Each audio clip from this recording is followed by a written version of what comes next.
So good evening, everyone. Welcome to Njenje Media TV. Njenje Media TV is part of the Njenje Media Group. Our conversation this evening is titled Nigeria Current Security Situation, Pathway to Somalia. And to do justice to this topic this evening, I have two distinguished gentlemen here with me as my guests. I have Cheta Nwanze, a lead partner at SBM Intelligence. Cheta, you're welcome to this conversation this evening. Good evening. Thank you for having me. Okay. Thank you very much for joining us, Cheta. And also, I have with me this evening another gentleman, Chidi, who is a risk management, terrorism, security, and counter-insurgent expert. Chidi, you're welcome to the conversation. Thank you for having me. Okay, let's kick the ball rolling. I would start with you, Cheta. What's your view on the current security situation in Nigeria? I mean, obviously, that's the whole nation, south, east, west, north. What is your view? The current security situation in Nigeria is tragic. It was very avoidable if we had had good governance. The underlying thing that links all the security problems in the country right now is bad leadership, which has led to desperately poor economic performance. And that economic performance has resulted in a situation where, according to official figures, 1 out of 3 people in the country are not working. And the cost of food at the current rates in a country where 3 out of every 5 people spend the majority of their income on food, more than half their income on food. Food prices are set to double every 18 months based on current figures. When you have such a cauldron, then the reality is you have created an incentive for bad actors to step in and do what the government is meant to do. So essentially, we're in a situation where the government has lost control and all sorts of people are stepping into the breach. When you compound it to the fact that for the last 3 decades at least, the military has been performing the role of the police increasingly. And you have a situation now where the military is actively deployed in 35 of Nigeria's 36 states. It means that the military is overstretched. It means that the police is non-existent, which means that the country is full of ungoverned places where you don't have the authority of the government. And nature abhors a vacuum. So naturally, people step in and take advantage. And that's what we're seeing. Thank you very much. You know, one point said is that the current situation that we are in is indeed avoidable. Chidi, do you agree that the current situation that we are in ab initio was avoidable? And what's your own view on the current security situation in Nigeria? Well, yes, I completely agree. The current situation was avoidable. There's nothing that's happening in Nigeria now that is not at the behest of interest within the country, and that could not have been prevented by people who have political and security power within the country. if we look at the entire situation, just very broadly at each of the geopolitical zones, you look at the Northeast with Boko Haram, we've been fighting that war for 10 years and essentially there's nothing changed. I've made this point, several times that I used to write weekly on this conflict. I used to write, updates and sit reps and, suggestions and articles. And I've stopped doing it for the simple reason that there's nothing that I'm writing that's now in 2021 that I was not writing in 2015, or I was not writing in 2010. It's exactly the same thing, security on the roads, defense of FOBs, defense of built-up areas, counter, every single thing is the same. There's been no change. So in essence, it's the literal kind of definition of doing the same thing over and over again and not getting a different result, but not thinking that you need to change it. So the conflict in the Northeast was exceptionally preventable. And like every single conflict, as we'll find it when I do this short view, was created by, the political elements in this country. Boko Haram's origins came from, being part of a political process to use Sharia law and, religious fundamentalism or extremism as an electoral tool. It got out of hand. Again, there was a hold point there where this problem could have been prevented, where, when they rose up, they could have been arrested, tried, put in prison, publicly, forced to renounce, or not forced to renounce, but publicly, shown to be false prophets or whatever it is, and then put away. Instead, they were extrajudicially murdered on camera, and then the insurgency started. And even when the insurgency started, Boko Haram was quite clear. If you compensate us and you apologize, we will stop. We ignored them. The insurgency continued. 2015 came, I'm a massive critic of President Jonathan, but, and I'm a massive critic of how he did it. But the 2015 offensive, just before the election, he brought in mercenaries. There was a renewed offensive, these mercenaries did some of the fighting, but most of the fighting was done by Nigerians, some of them trained by the mercenaries and some, just normal Nigerian soldiers. And they cleared significant parts of Boko Haram territory. Did we sustain it? No. So in that 10-year period, we've not bothered to increase our army in either to replace our losses or to, overwhelm the enemy. We've just kept it at the same pace. And the enemy right now in the Northeast has the initiative. They're running around doing whatever they want. If you move to the Northwest, exactly the same problem. You had a problem of banditry, of criminality. It's an ungoverned space. It's been an ungoverned space for decades, where you've got illegal mining, you've got cattle rustling, you've got places that have absolutely no government presence and people who live by themselves. What people that we call bandits and today, a lot of them, their origins come from two sources. Number one, they were cattle rearers who got attacked by cattle rustlers, lost their cattle and turned to banditry and kidnapping, either for revenge or for money raising. And others are people who were attacked by bandits, cattle rustlers, kidnappers, and became bandits to take revenge. And then the final group are vigilantes created by the government who then attacked not just the cattle rustlers, but Fulanis and everybody, creating a ridiculous cycle of violence. And, these governors of these states have all just held up their hands, gone to stay in Abuja and left their states to run themselves. All very avoidable.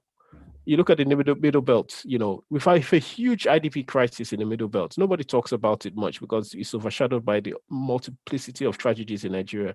But a huge number of Nigerians are displaced within the middle belt. What's the source of this problem? Again, political, people putting one ethnic group against the other, not bothering to intervene in the various herder crisis and farmer crisis and leaving it to generate its own cycle of violence. That's, again, preventable. Any political leader could have stepped in and put in the proper kind of solutions to say, okay, there's some sort of civil restitution mechanism between herders and farmers. You're just going to run elections like normal people on issues rather than on ethnicity, but nobody did. Southeast today, this is the new big shining one. We have an insurgency that is generating its own heat and light, and till today we don't know officially who is in charge, or not in charge, or who is responsible. But everything that was happening, again, is why I say I'm tired of even writing about Nigeria, talking about everything that's happening in the Southeast. I wrote about it 5-6 years ago, and I said this is what's going to happen. It was very obvious. And what happened? The government did exactly what it normally did. It killed people, arrested them, threw them in jail without trial, killed a few more people, and nobody cares because these are poor people, they're peasants. Now people are pushing back. We're not getting any and there's instead of the governors again to step back and say, we're going to start engaging people, the mentality is we're going to form our own vigilantes to go and attack the unknown gunmen rather than looking for a way to address the root causes of the issue, which are poor governance. And when you address poor governance, you take away the kind of the impetus for these gunmen, and then it becomes a pure law and order issue. South, again, we know the issues of the Niger Delta. Today, the Niger Delta is relatively quiet, although there's a huge amount of crime, kidnapping, robbery at sea, piracy on the rivers, piracy in the littoral area, as well as oil bunkering. Why does this all go on? Because everybody at every stage is taking a cut of these crimes. Everybody is getting money from the bunkering. Everybody's getting either, and the piracy, is a lot of the piracy is predating upon ships that are taking oil products illegally. So a lot of it's not reported. And the people that you hear being reported are like collateral damage. Those are people who were in the wrong place at the wrong time. Everyone's getting a cut, so nobody wants to resolve it. And then you look at the Southwest, final area, you've got a huge amount of issues in terms of the herdsmen and farmers, where there's huge swathes of the Southwest which are uninhabitable. And they're uneconomic because people can't farm without, the risk of either being attacked or abducted or having to pay protection money to these criminals. Credit to the Southwest governors, they did try a solution. That solution is of Armotical. That's not a perfect solution, but at least they tried something, to solve the problem. But again, if this had been dealt with not just at the state level, but at the federal level early on, to address the problem, to secure our borders, and to have proper law and order enforcement, that would have resolved the problem. We've not even talked about the just crimes of kidnapping, highway robbery, armed robbery. These are just the big ticket ones. So when we look at all of these things, we go back to the Chinua Achebe quote of the problem of Nigeria is leadership, and people failing to at least live up to the expectation of I'm a leader, therefore I will show good example and I will demonstrate my good leadership through my actions and through my words. So Chidi, if I'm listening to you, and you clearly have articulated that failure of government's early intervention is part of the reason why we are where we are today, then I would want to ask you, do you think that the government is uninterested in finding a lasting solution to this madness? That's the million naira question. Although I don't know if a million naira is even a good enough quantity, but it's a very interesting question, because you don't get the impression from the government that they're really bothered about the level of insecurity. What you get from the government's words and actions is that they are more interested in anything that challenges their authority. So the issue in Zamfara has been left to fester because I'm going to be very politically incorrect here. It's happening to poor people, to peasants, to people who don't matter unless it's time for an election. Same thing with the Northeast. In the Southeast, what's happening in the Southeast is relatively bad, but from a military or a security point of view, it's fairly low level, and it can be dealt with quite easily. It wouldn't take 2 to 3 months, but it's escalated to a large issue because the government sees anything happening in the Southeast as an existential threat. The same as in the Southeast, that's a threat to revenue. To the South. It's a threat to their revenue coming into the government. So I think for some elements of people in charge, I think these problems are useful because the more problems you have, the more money you can allocate to security. And with the little transparency we have in Nigeria, there's no transparency at all with anything relating to security. And at the same time, it allows people to generate the us and them narrative. So around the whole issues in the Southeast, you've got this whole narrative of these Igbos. How can they say they want a presidency when they're, in turmoil? In the Southwest, you've got, a fellow advocating for secession. And those narratives are being used, and anything that's happening in the North is turned, or any criticism of a northern politician is turned into an attack on the North or an attack on Islam. So it's very useful for the politicians of all stripes. And we could talk about how the Southeast governors have used the issue going on in the Southeast as well to label their enemies, to create a narrative of us and them, to kind of create a kind of ecosystem where they can exploit it for their own political benefits. And that, again, is the root cause of all of Nigeria's problems. Wow. So, Cheta, let me come to you here. Listening to what Chidi has said, and bearing in mind that the current government that we have at the center before they came to power, they obviously asked Nigerians that if you vote for us, we are going to secure you. And if Chidi, from his argument, is tending towards, okay, the government is not really giving it the attention that is needed. Cheta, I would then ask you, do you think that this government had lived up to its expectation and the promises made to Nigeria since 2015 when they took over power, our governance? Cheta, are you there? Oh, okay. Cheta, I hope you can hear me.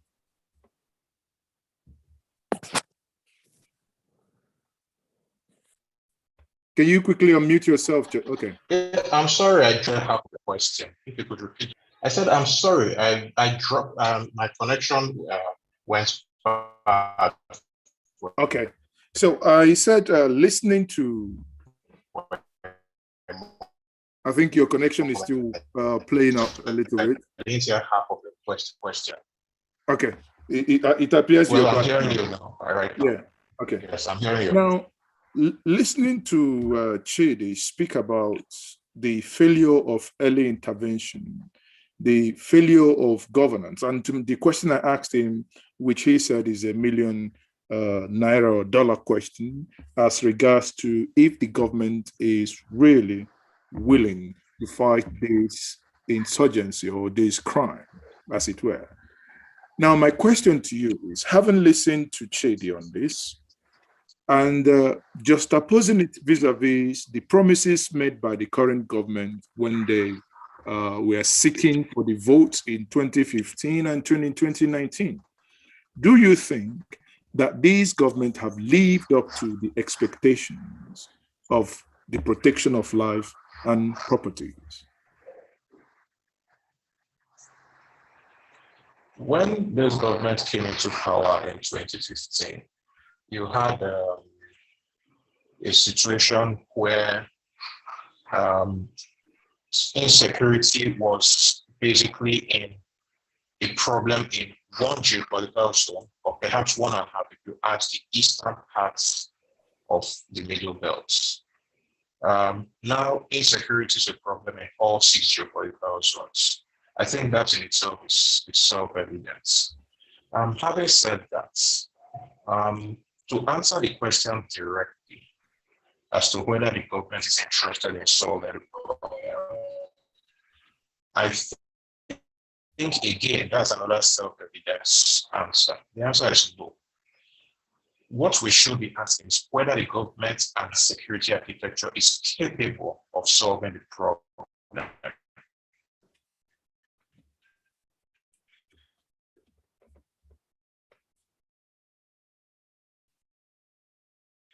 I think the network is probably playing up again. Once again, I would say the answer to that is no.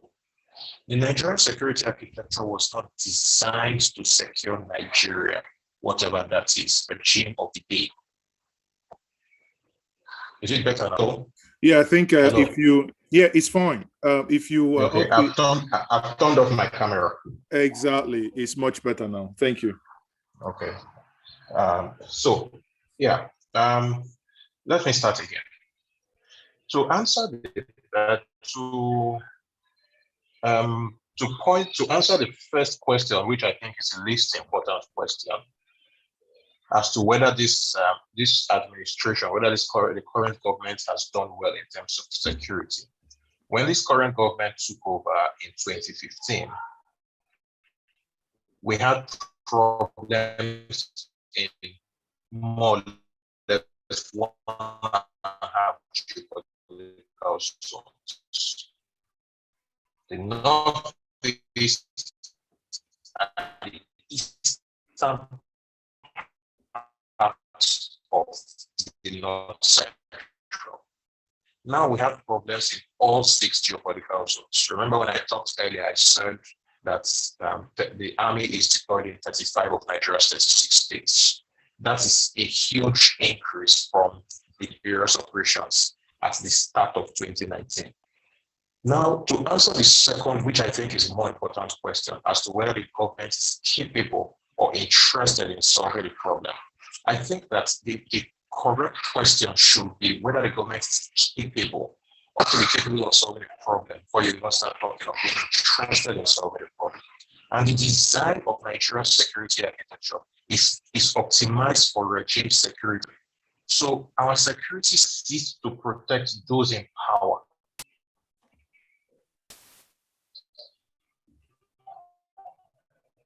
Go ahead, we can hear you. That's it. Yeah, to protect the generality of the population or whatever Nigeria is, rather the existing governments.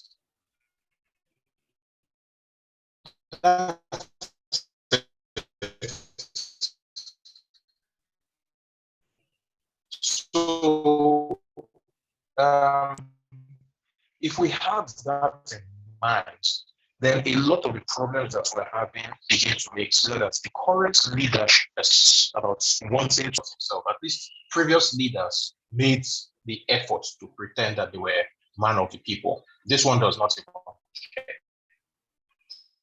So when you think about that, it's the entire security problem becomes very clear. And I don't see it improving. I see it getting worse because the problem with the kind of large scale violence that we're seeing, think about it, in all the geopolitical zones now, except perhaps the Southwest, you have situations where military formations have been attacked. That's what that says, is that the most is supposed to be enjoyed by the military of a country no longer exists. The various non-states and country has lost its monopoly of violence. So they'll simply keep, and I don't see how at such a wide scale, if it was a case that it was in just one geopolitical zone, it would have been easier for the military to put everything back in.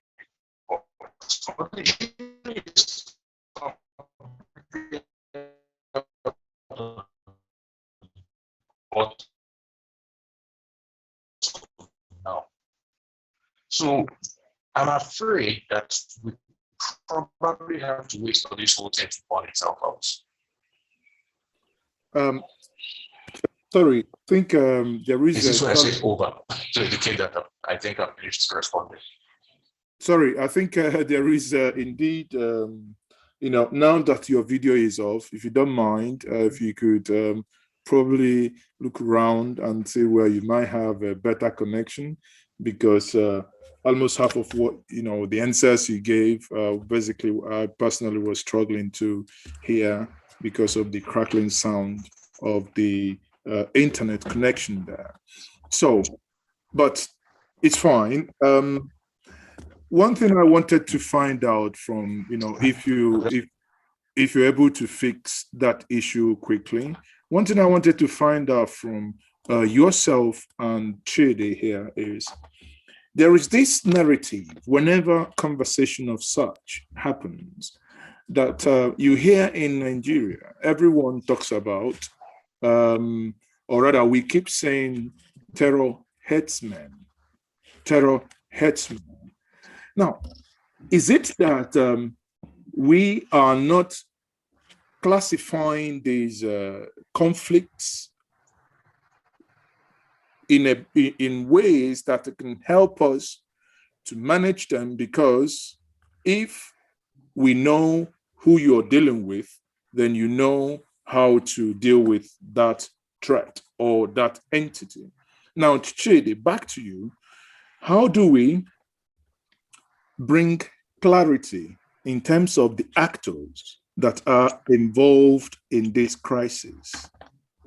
Some may argue that we have actually more than 6, some will say more than 7 actors in this conflict? Yeah, so excuse me, that's a really good question, and it's something that I personally tend to get myself into trouble. Well, not into trouble, but I tend to irritate people a lot when I kind of give answers to this, because I'm somebody who is very loath to use the phrase Fulani herdsmen when we're talking about this herdsmen issue.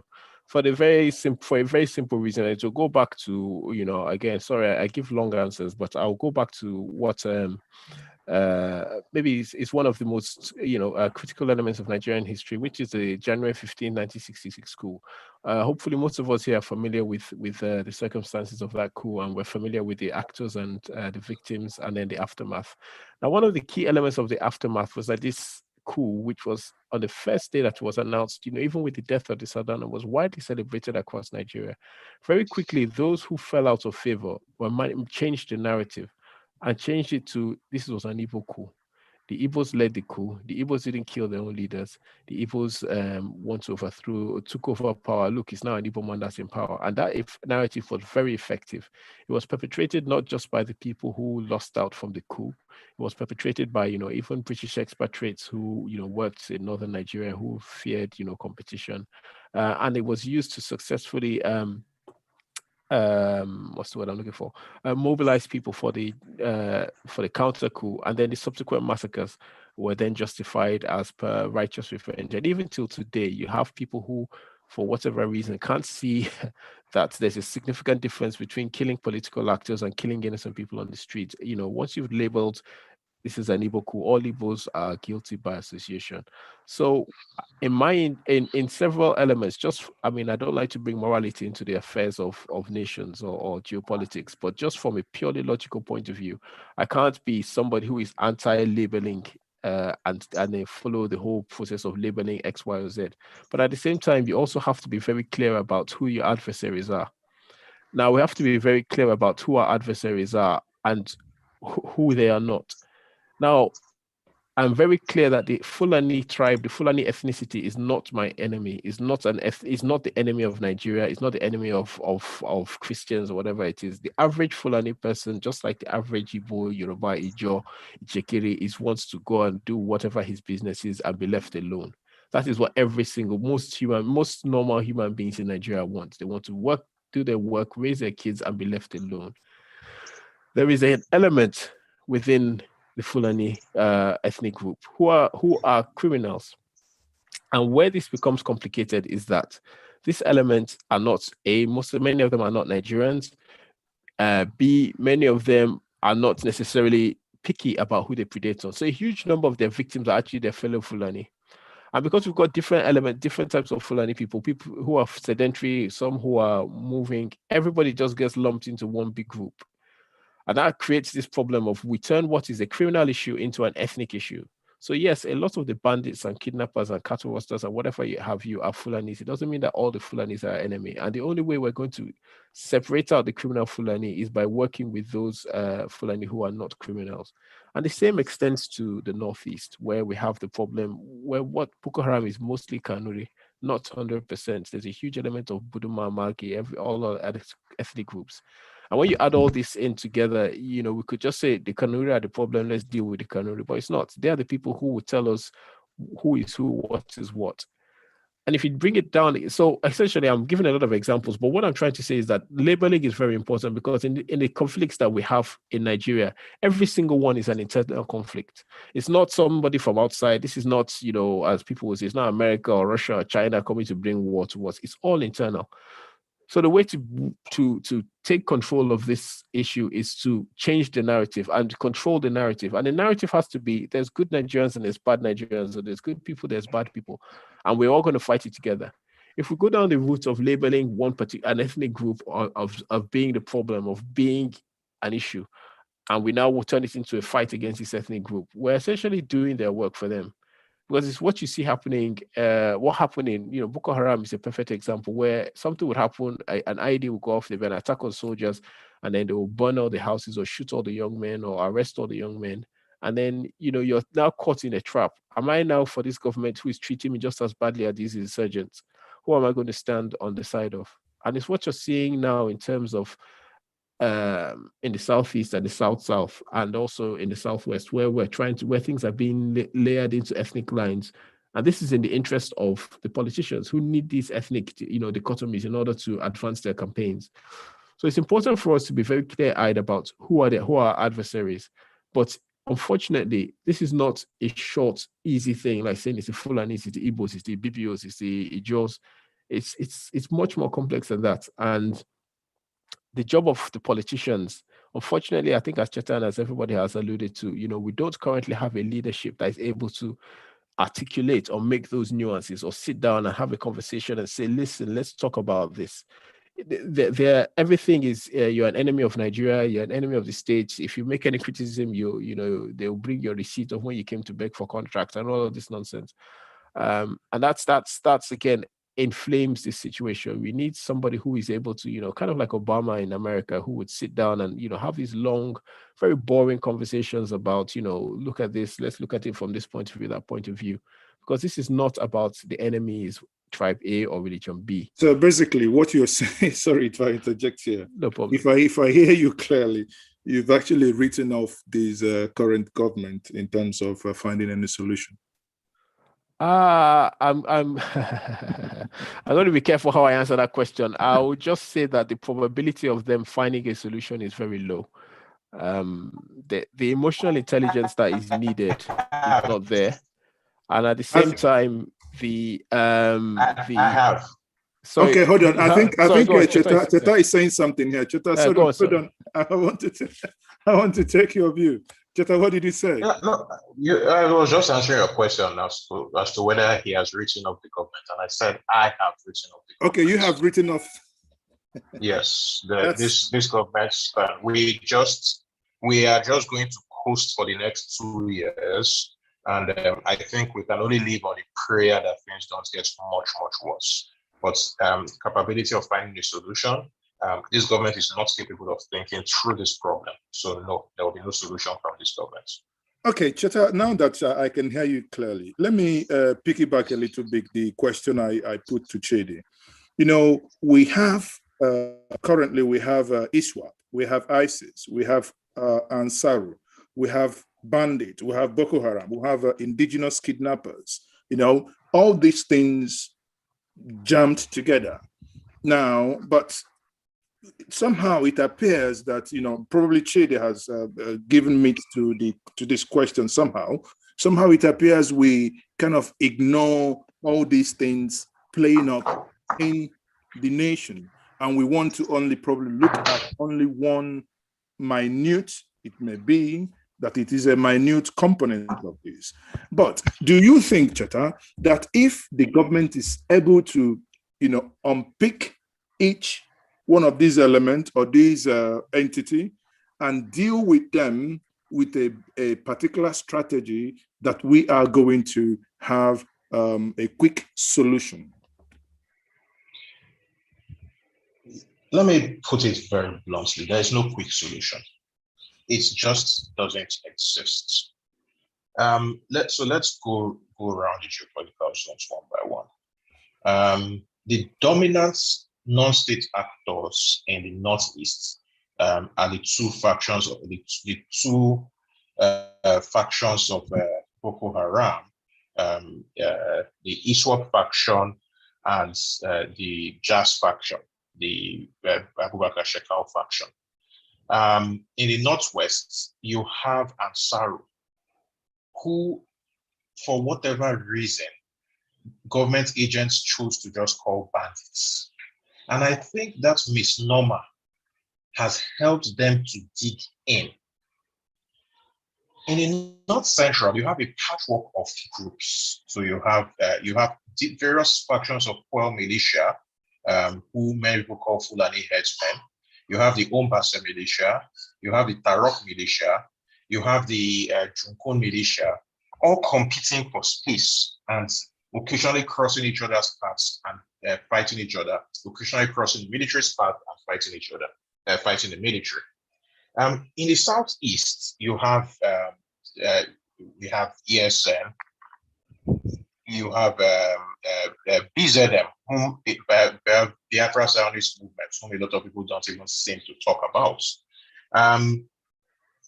You have in the Southwest, Udua People's Congress, and then you have various criminal groups such as Badu in Lagos. Then in the South, you have, again, like the North Central, a patchwork of groups, depending on where you are, which ethnicity dominates. Then you have the state-backed groups, such as in the Northwest, the various Hisbah groups, and in the Southwest, Amotekun, who have received backing by their state governments, but recruits from the same pool of people as those various groups that I mentioned earlier recruits from. Not according to any laid down procedures that anyone can see. When you have that kind of patchwork, conflict is inevitable. Rule by gun, rule by mob is inevitable. So how do you want to put all of this back in the short term? It's simply not possible. Let's not kid ourselves.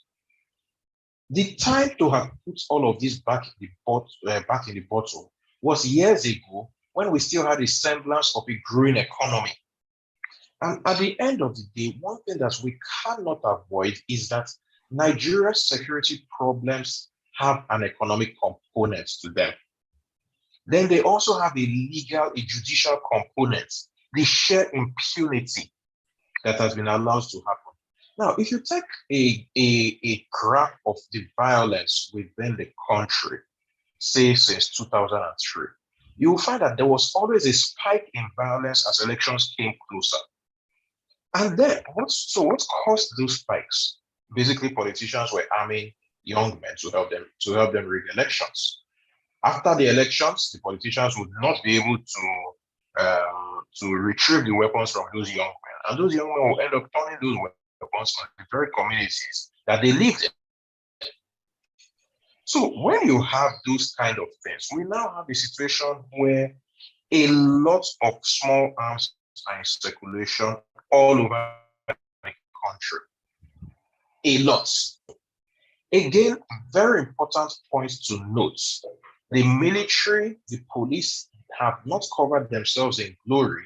So in so many parts of the country, the very population that they're meant to be protected are hostile to them, and as a result, have inadvertently and in some cases, very deliberately provided help to non-state actors.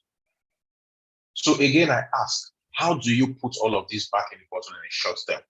And sorry for sounding so pessimistic, but the answer is you just cannot. So we have to start looking at the medium to the long term now. Medium to the long term is simply, what do we do to cut off recruitment sources? What is our strategic disposition? What are our tactical options? Those are questions that we should ask. And if we can honestly, and I repeat that word, honestly, if we can honestly identify what needs to be done, then we will have ourselves in a better position in, say, 5 years' time. Over. So as it is now, obviously from you said it, you're not wanting to be pessimistic here, but as it is now, we haven't even started. We're still cruising along. Nothing is happening. And one key thing that you mentioned, and you mentioned it again, is about the recruitment process. And when you talked about even the state actors or the quasi-state actors, that when they want to recruit, they still go back to the same pool where the non-state actors recruit from. Now, in trying to solve this problem,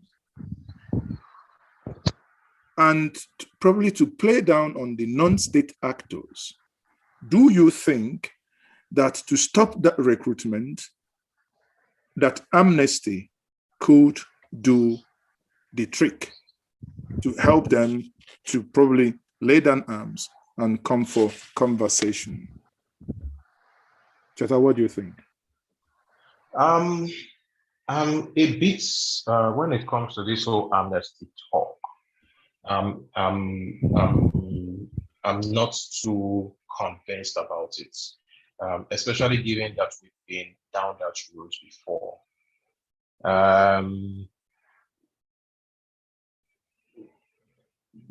We essentially created a racket out of amnesty things, turned it into some sort of ethnic competition where elements from the north were insisting on amnesty for Boko Haram members because people from the Niger Delta got amnesty, and all of that's kind of that's kind of nonsense.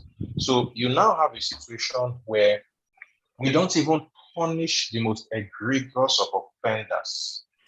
The amnesty in the Niger Delta, which was meant to last for a short period, has ended up lasting for more than 10 years.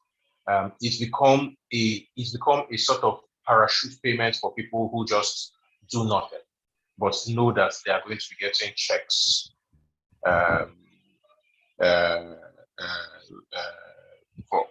for know that they're going to be getting checks at every point in time for doing nothing, just because they possess threat of violence. So we need to come up with a more intelligent solution. Unfortunately, I don't see anything happening. Okay, so Cheta, before I get back to Chidi, and as part of the solution, do you honestly think that maybe part of the solution to these things, because I've heard where people argued that part of the reason why we see things happening the way they do is that the security operatives that operate within regions are not from those areas. Thereby, when they interact, when they deal with the local public, they kind of use, or they, kind of use iron fist in dealing with them. Do you think that maybe part of the solution could be sending people that man these security agencies to be from the region they come from? It's a possible solution.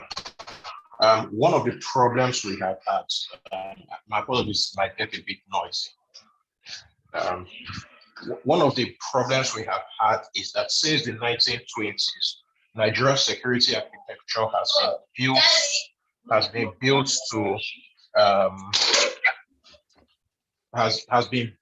not to work for the people, but to work for the regime. So ever since the About Women's Affair of 1929, the Nigerian security architecture has specialized in posting people outside of their regions of origin.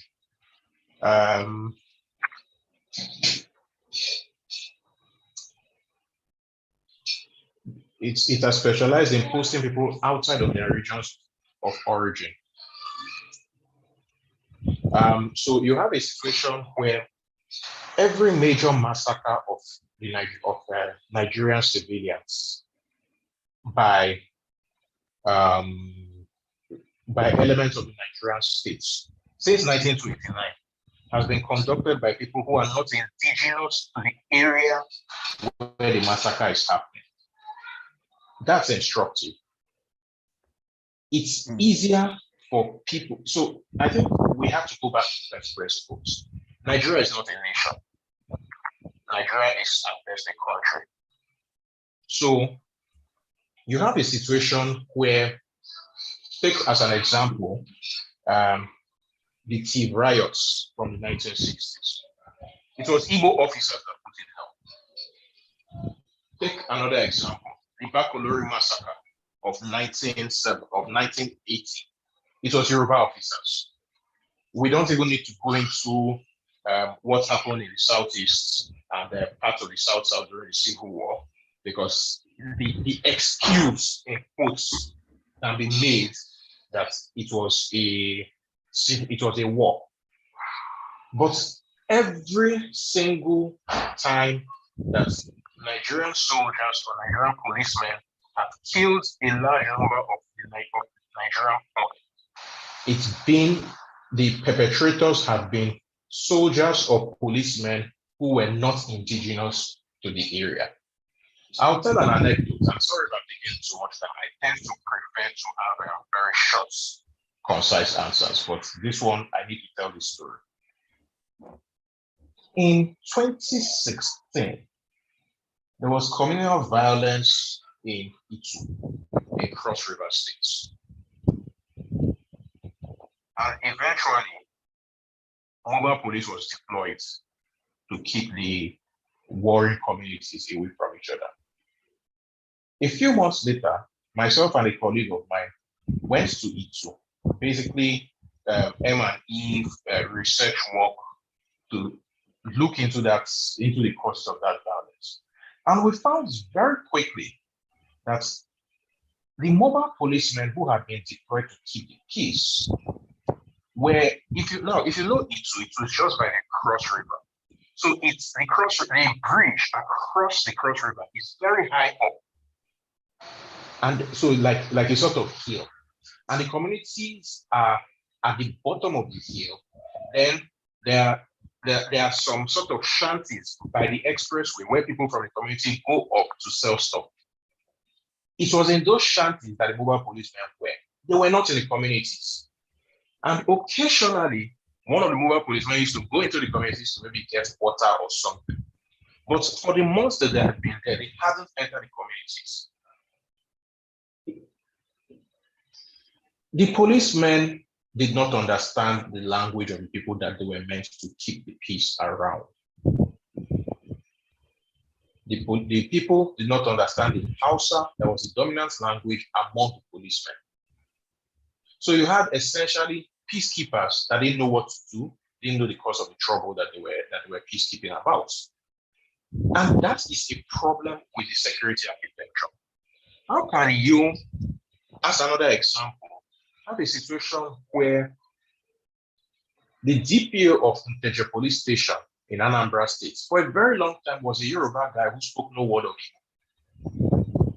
How would the community trust him? And how would he solve disputes in the community? Because one thing we must understand is where two people are, let us assume myself, you, Tuchi, and Chidi are together in a community somewhere, just three of us. It is inevitable that at some point a dispute will arise. One person will need to be able to solve that dispute. But if that one person doesn't understand what the other two are saying, he cannot solve the dispute. So that's one of the most fundamental problems of Nigeria's security architecture.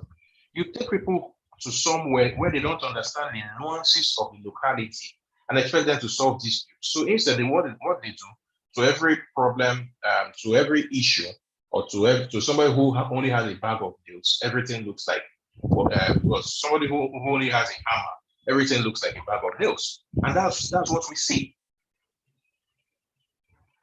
Over. Now,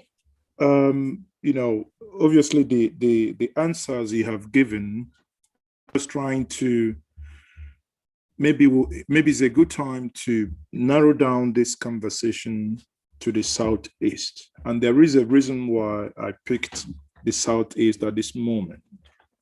We have conflicts in every geopolitical zone in Nigeria, but Southeast appear to be the newest of all these, kind of conflict.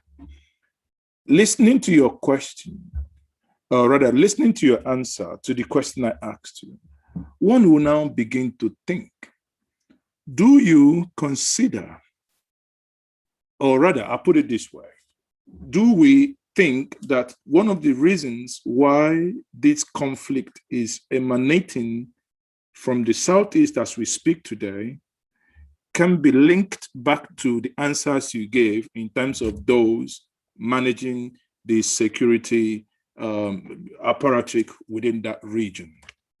Do you think it has anything to do with that? I want you to quickly answer that, then I can bring back Chidi to do more justice to it. Cheta, if you're able, I don't know if you're able to just quickly make a comment or two on that.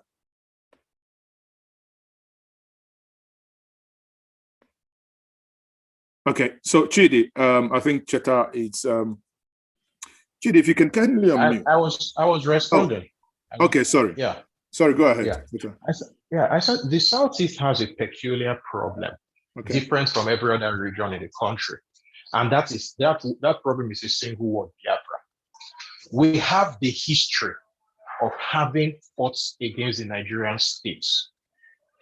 And as a result of that, the current crop of Nigerian leaders, who in many respects are still fighting the civil war in their heads, look at everything from that lens.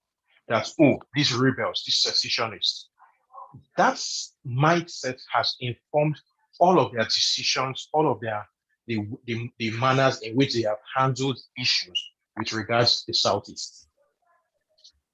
So basically, it has their manner of handling the issue has escalated all of the problems that could have been solved with deft diplomacy. And the evidence is there.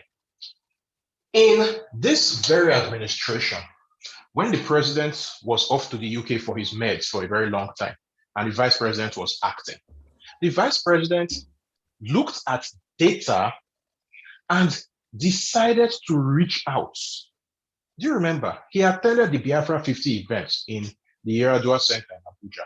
He did some reaching out to the region, and it cooled down the temperature significantly. The moment the president came back, the president raised the temperature again. And well, this is the dance we have been on. So imagine what we could have been if, when President Buhari assumed office, rather than saying 97% and 5%, he had said, my people, let us all come together. What is going on? I am your president now. Let us talk. Come together. Imagine if he had taken that tack. We would have had a very different Nigeria from what we have now. Instead, he went the route of, no, I am an emperor, I am a god. And naturally, that bred resistance. That's why we're where we are. It's a failure of leadership, pure and simple. There's no other phrase in the English language. Thank you very much. So, Chidi, do you share that view as well? I do actually. I think that kind of that kind of articulates what where I would come from in this regard. In that, the problems of the insecurity and insurgency in the Southeast are, I mean, like I said, I generally tend to give maybe a little bit complicated answers. I think I differ from Cheta in that I'm not brief in my answering. In that our problems, the problems in the Southeast are complex, but they're also very, very simple. And it's correct. The big overarching issue is that in the eyes of the I don't want to call them the elites, but for convenience, I call them the political elite of Nigeria, whom have essentially come from a certain specific group, and that group, beyond every other aspect, are the people who were either involved in the second coup of 1966 or who came out of the of the Civil War. That group has, through by hook or by crook, held on to power in Nigeria through Gowon, Moitala, Obasanjo, handed over to Shagari, who again was part of that First Republic, took over from him all the way up to Babangida, then to Abacha, then handed over back to Obasanjo, again, Biafra War veteran, handed over to Yaradua, died. That was like a hiatus. That was like a period where maybe I think those guys were a little bit out of sorts. And that's where you see a lot of issues were popping up. And then we're now back to what's most likely going to be the last iteration of that Biafra War second coup generation holding on to power. And these guys have felt, because at in their formative years, they attained power, and they use a particular method, extreme violence, to gain power. And I believe psychologically in their minds, that has given them a view that violence is the solution to every single problem. So there's no problem in Nigeria to which anything that's happening now, the president will issue orders, crush them, neutralize them, shoot anyone with it. It's always about kill, destroy. It's always about violence. There's no other answer to any problem except violence. And it has reinforced that in their heads that violence is the answer. It got me where I am today, and I'm going to keep using it. And then when you come to the Southeast, they there is a certain disdain that they have for the Southeast, which is beyond maybe conversations for today. And they see it in the terms of the Civil War, in that we won, they lost. They should, they have no right to complain about anything. And that's, as Cheta has said, the easiest thing, and I've written about this multiple times, to diffuse a lot of this tension would be to May 30th is coming up in 20 days. I mean, the president it would be wonderful if the president came down to Onitsha or Enugu and had a reconciliation ceremony, or even more beautiful, Asaba. And it doesn't need to be an apology, just maybe an expression of regret for what happened during the war to Igbos, or before the war. Maybe he's a bad person for that, because he doesn't have that emotional intelligence. But as has been alluded to, the vice president, the reason why I'm even hesitant to say that is that tomorrow you hear the vice president has been arrested for treason because we're mentioning his name. But it would be one way to completely kill a lot of the motivation for this, to say, yes, something bad happened, the state didn't protect you, we are sorry. And then we're going to make things, we can't change what happened in the past, but we're going to start making a little bit of an effort, change the mood music. It's not going to change lots of the practical things on the ground, but it dampers the emotion. So are you attributing what we have in the Southeast today to the incidents, or the war that was fought? Am I understanding you right, Chidi? No, no, I wouldn't attribute it. I would say that it's a factor. It's a factor. It's a very kind of significant part of the mythology. So for a lot of people also are Igbo on this call, it's part of our history. We all know the war. It's part, you can't, when you say, if you talk to an Igbo person and you say the war, we know which war we're talking about. It's the same if you mention the war here. I mean, in the old days, you're talking about the Second World War, the First World War, but you talk to an Igbo person, you say the war. We know timelines are broken to before the war and after the war. XYZ was lost during the war. I lost this during the war. That's part of our mythology. But the problems going on in the Southeast today are not linked to the war. It is linked to politicians and political actors exploiting that emotional narrative for their own purpose. Is that actually, can we explore what, the things that led to where we are today in the Southeast? There are a school of thought that had argued that marginalization is one of the things that has actually propelled those people that we know today doing what they do within the Southeast. There is another school of thought that says, if you look at all the commissioners of police within the Southeast, they say there is no single person of the Southeast being a commissioner of police within Southeast. And that goes to confirm what Cheta said before. How can you police a place that you do not understand probably the language, the culture, the feelings of the people? Therefore, if these things are missing, obviously, it means that you are going to have conflict within those areas. So do you consider that maybe to start at a starting point will be to ensure that every single state within the Southeast will have a commissioner of police that comes from that area?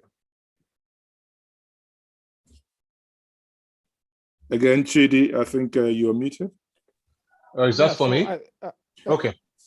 Chidi, if you can give me, give an answer, then I'll go back to Cheta, because I think Cheta has an interesting view on that. So my perspective is that would not necessarily help the issue. It would, under all things being equal, under normal circumstances, having somebody from the East or the Southeast being a commissioner of police or whatever it is, should normally, under normal circumstances, be great. But we look at the example of Akuzu SARS and the fellow there. These were Southeastern Igbo police officers who were treating their people worse than, or just as bad as, people from outside. We currently have 5 governors.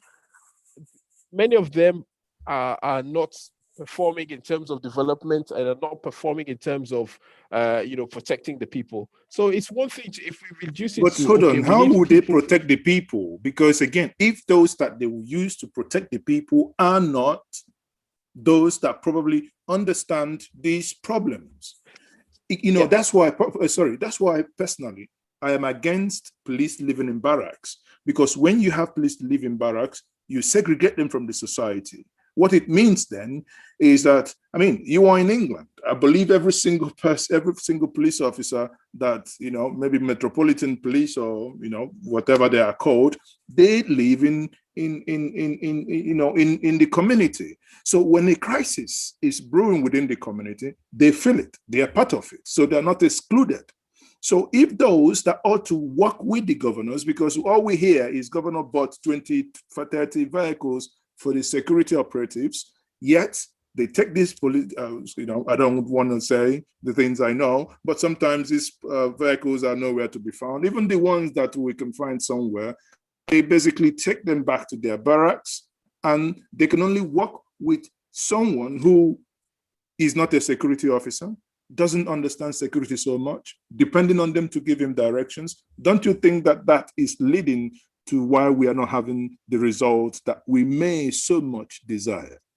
Yes, that is. But I mean, the big issue, the main issue is exactly what Cheta, alluded to at the beginning, is that the security infrastructure in Nigeria is set up to protect the regime. It is not set up to protect the people. For the police to be effective, they need to be able. Their main focus needs to be protecting the people, being amongst the people, and being of the people. Now, part of the reason why there's barracks is because it's a federal force. So you've got people deployed from all over the country, and getting them accommodation might be difficult. So it's easier to give them an accommodation block where they can stay. Now, that doesn't stop you from having proper training. So again, I always link back maybe to my own experiences just to say how I've seen things work and how it works. So I mean, I've never served in Northern Ireland, but from Northern Ireland, we had exactly what you're just talking about. We had a police force that was from the area. However, that police force, just like you have maybe Igbos and Yoruba, let's say you have Igbos and Yorubas, the police force were predominantly, for the sake of argument, Igbo. And the conflict was between the Igbos and the Yorubas. So it was between the Catholics, Protestants. The police force was predominantly Protestant. And although many of them acted professionally, many of them were on the side of their people and were working towards protecting their people. And this is where the problem comes in. So even in a mono-ethnic area like, the Southeast, you have a police force that is from that area. They are taking sides in whatever conflicts there are. And that presents one of the problems. And that problem can be overcome by good training, professionalism. But does the Nigerian political elite want a professional, well-trained police force that is focused on their duties? Because all the things you just alluded to, of you buy vehicles and they disappear, what is a well-trained professional police force going to do to such people? It doesn't suit their interest. So this is why I'm not a fan of state police, because the state police will be in the control of the same politicians who arm young boys and thugs. Every election cycle, they do it. Every election cycle, there's an uptick in crime before the election and an uptick in crime after the election. And nobody seems to think, oh, maybe we should stop doing it. No, they still do it. So you give them a police force, they're going to do exactly the same thing. So until there's a fundamental reform of those police. I mean, you can send an someone to go and be the DPO in an Igbo state. But the thing is that before you go, you say you're going to be deployed to an Igbo state. You're going to do a 6-month Igbo course before you deploy. A condition of your deployment is that you must get XYZ proficiency in Igbo. Or if you're going to a Yoruba state, same thing. That's a very simple requirement. People deploying, again, I'll use the British Army example. People deploying to, the Middle East, they have to do language courses. Doesn't mean that you'll be able to speak or you'll be able to go to the market, but you have a basic understanding of what people are saying. And it gives you also a cultural understanding, because you're now being taught by those people. You're getting a better understanding of what they're referring to. And these things are not things that you can just get from the from books or from or from training courses. It's things that you actually have to invest in. You immerse with the people. They will train. They will teach you their language. They will teach you their culture. But again, you can have all of that. So as I said, it's two very conflicting elements in that you can have all that training and a political elite that doesn't want it, so they will neuter that force, or you can have a political elite that wants that but doesn't want to utilize the force, so the force is just wasted. Okay, so Cheta, are you there? Cheta, if you're there, if you can, obviously wanted to. Yes, I'm here. Oh, okay. So, I mean, again. Yeah, I'm here. If you can give me a few minutes, I'm trying to change connect. Okay, that's fine. On this note, while we're waiting on Cheta, I will take one or two questions from the audience. Yeah. Okay, Cheta, are you back?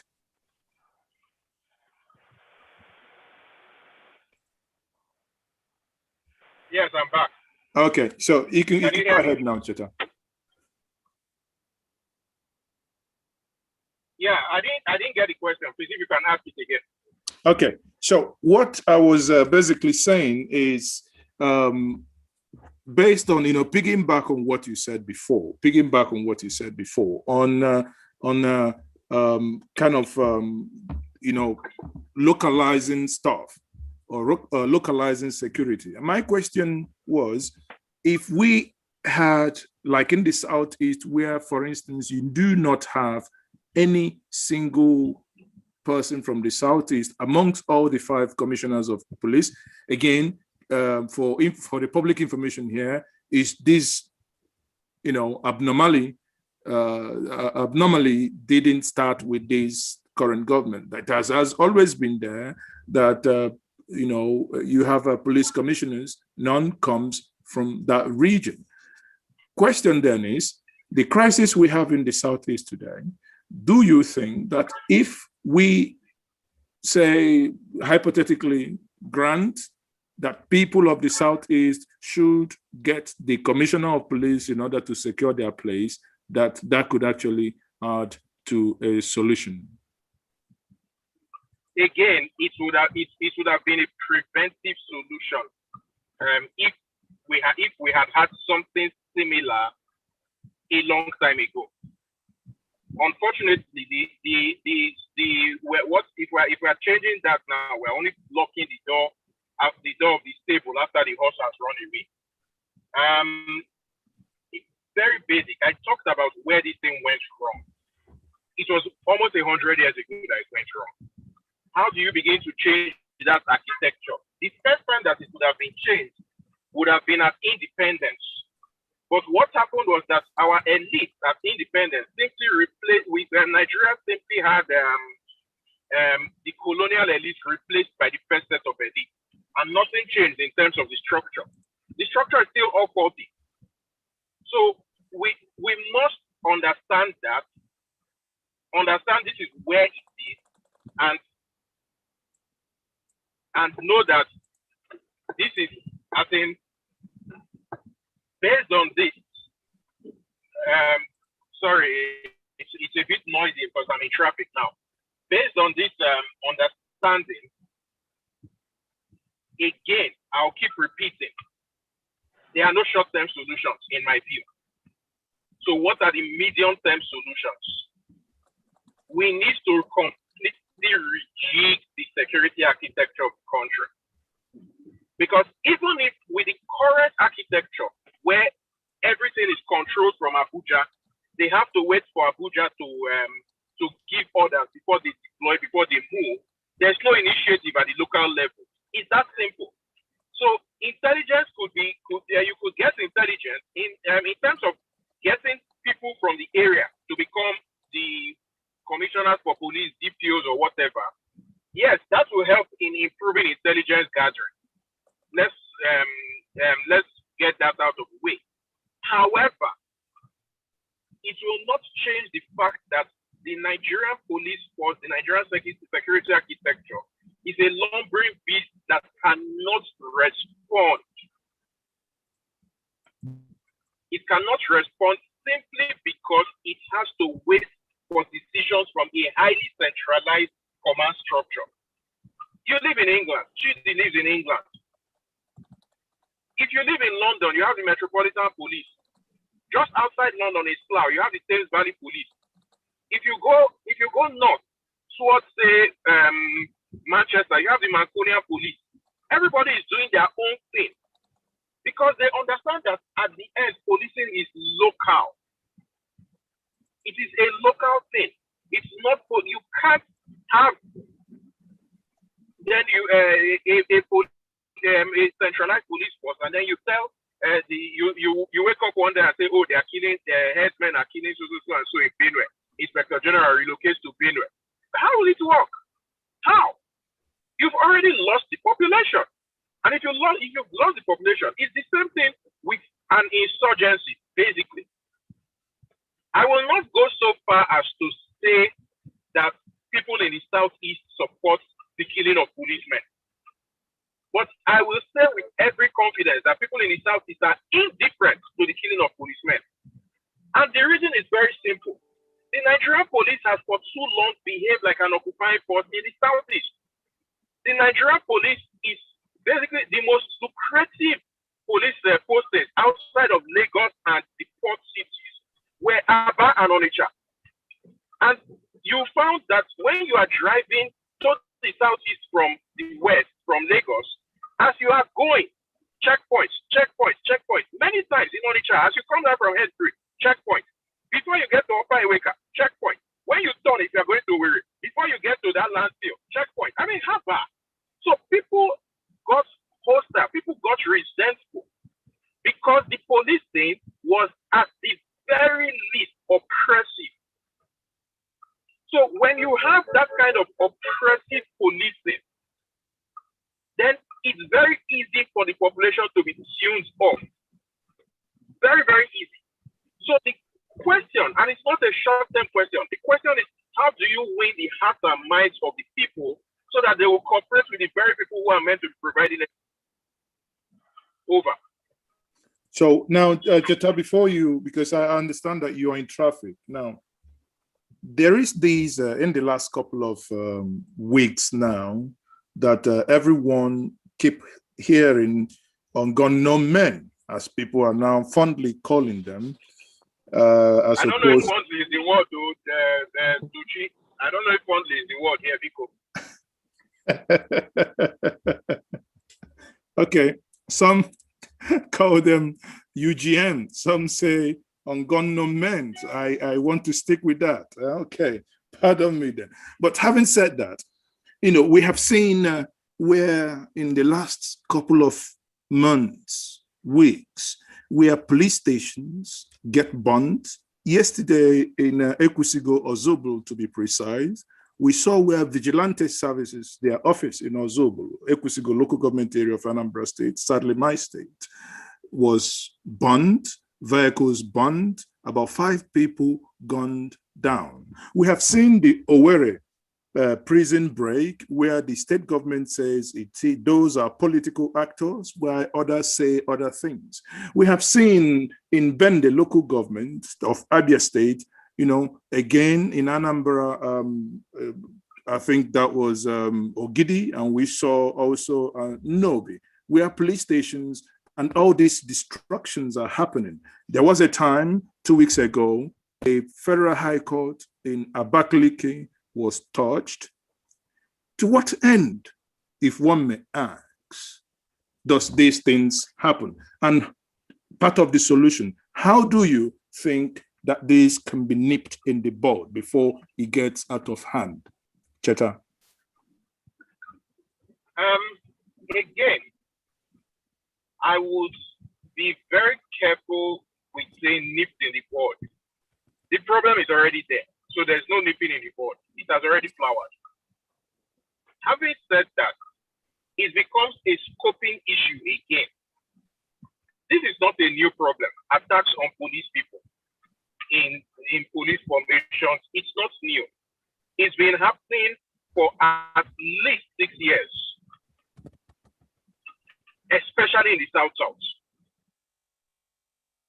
My organization has been sifting through data, and we have actually talked about this as far back as 2017.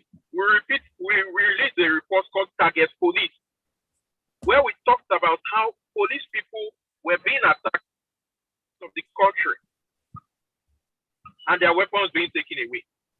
What is new, having said that, is the fact that there is an uptick in the Southeast. So the Southeast has now become second only to the South-South. Prior to the last quarter of 2020, it was the South-South, followed by the North-Central, followed by the Northwest, followed by the Northeast, before the Southeast. Now the Southeast has overtaken the North-Central and Northwest in this very bad behavior. Again, it harks back to, it would have been easier to curtail, it would have been easier to stamp out this thing if the population were more sympathetic to the police. That's a problem. I hate to sound like this, but it is what it is. It's a problem that by their behavior, the police brought upon themselves. So the key solution from my point of view today is for the security services to change their tack so that they can win back hearts and minds. Because at the end of the day, they are the constituted representatives of the Nigerian states. But for the constituted representatives of the Nigerian states to have any legitimacy, they must win the hearts and minds of the very people that they serve. How can they change their tact, and how can they win the hearts and minds if, as I hear now, that no one can even put on the uniform, they no longer can go to the office? So how can they do that? Would they do that from a vacuum? To sound very cold and brutal, this will not be the first time in Nigerian history that police people are having to wear to put their uniforms in black rubber bags. It has happened many times before. So essentially, this will pass. So the question becomes, will they change their ways when this passes? That's the question that we should be asking ourselves. Or don't you think that maybe, as part of engagement, and to say, okay, maybe when they engage with the public, say we have sinned and come short of whatever they've come short of, and say, okay, from now onwards, we're going to turn a new leaf. Would that probably help? Because what we are trying to cipher out here is solutions that we can it's not about saying that we have sinned and turned a new leaf. It is about actually turning a new leaf. But there must be a starting point. That's my issue here. That's what we have just said. We've just said the starting point. Take for example, NSAS that happened last year. The government promised to disband SARS and promised this and that, and there was no believability. The protesters refused to leave the streets because that was not the first, second, third, or fourth time that the government was promised promises. It was the fifth time. So the trust was gone. So even if the police say tomorrow that we are going to turn over a new leaf, the believability quotient will be very, very low. There's no trust. It is not by changing uniform. It is by actually changing attitude. So the police has a lot of work to do to get people to trust them again. Cheta, my fear here is, the way I do think is, how do you actually start? Because if someone is probably out of fear, is no longer on the street. So at what point?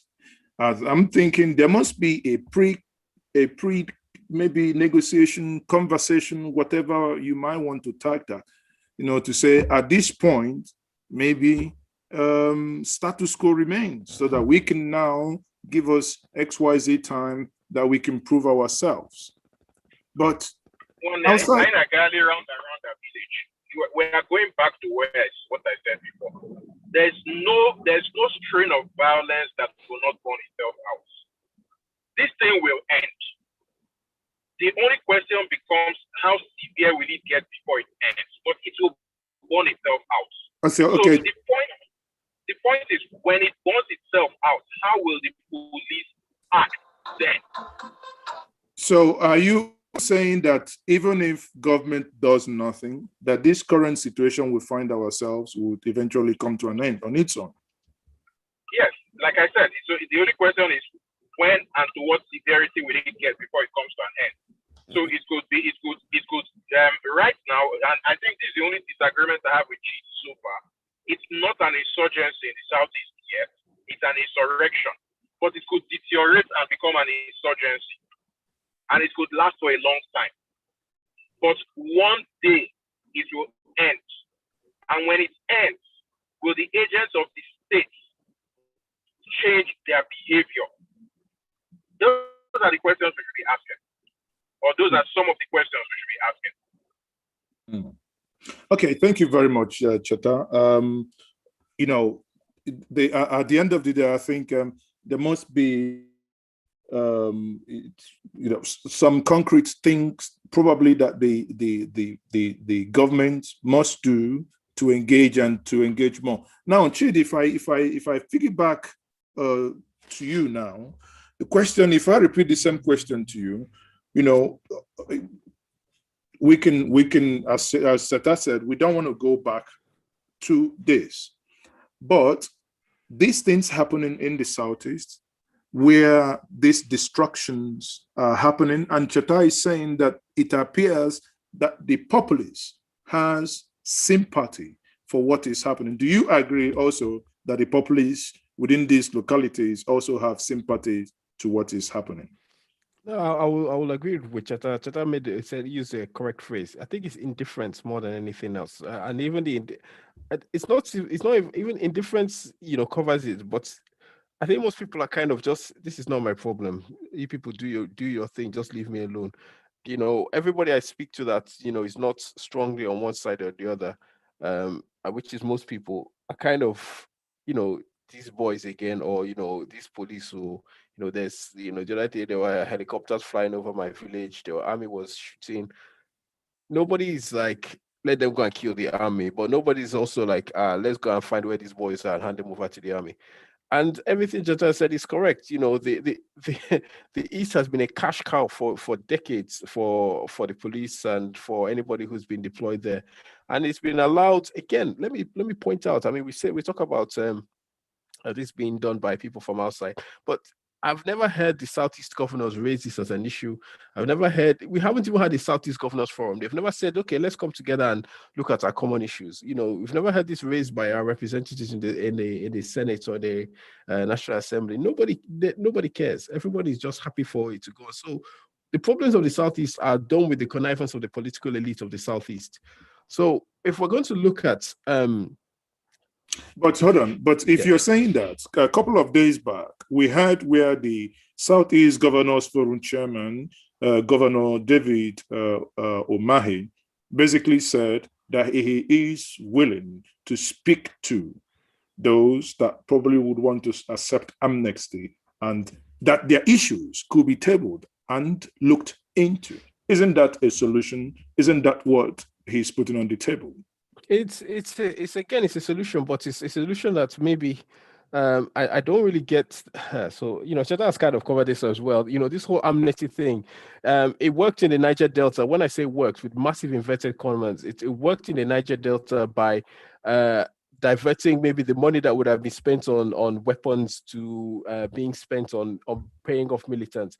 It solved none of the underlying problems. Amnesty in Nigeria essentially means settling somebody, finding somebody to talk to, finding somebody to settle. Amnesty in the Niger Delta created a swathe of billionaires from these militant leaders, empowered a few of the boys with guns, and then left the huge majority who, just like people in the South East, were in the middle, didn't take part in anything, in exactly the same position as before, and even worse off. And now they're even worse off, if that's good English, because oil bunkering causes even bigger pollution, and a lot of it is tolerated because everybody's getting money from the bunkering. And it's the same militants, some who didn't get money from the contracts or from the surveillance contracts, sometimes because they didn't get contract, they'll go and bust the pipe of somebody who got contracts, or everybody will put hands together and be taking oil from there. So when you say amnesty in the Southeast, what is an amnesty? If somebody has attacked the police, I'm not talking about attacking the state. If you've committed armed, this is armed insurrection, as Cheta said. This is murder. This is grievous bodily harm. These are crimes. You don't offer amnesties. These are criminals who need to be arrested, and they're dealt with lawfully. through the law courts.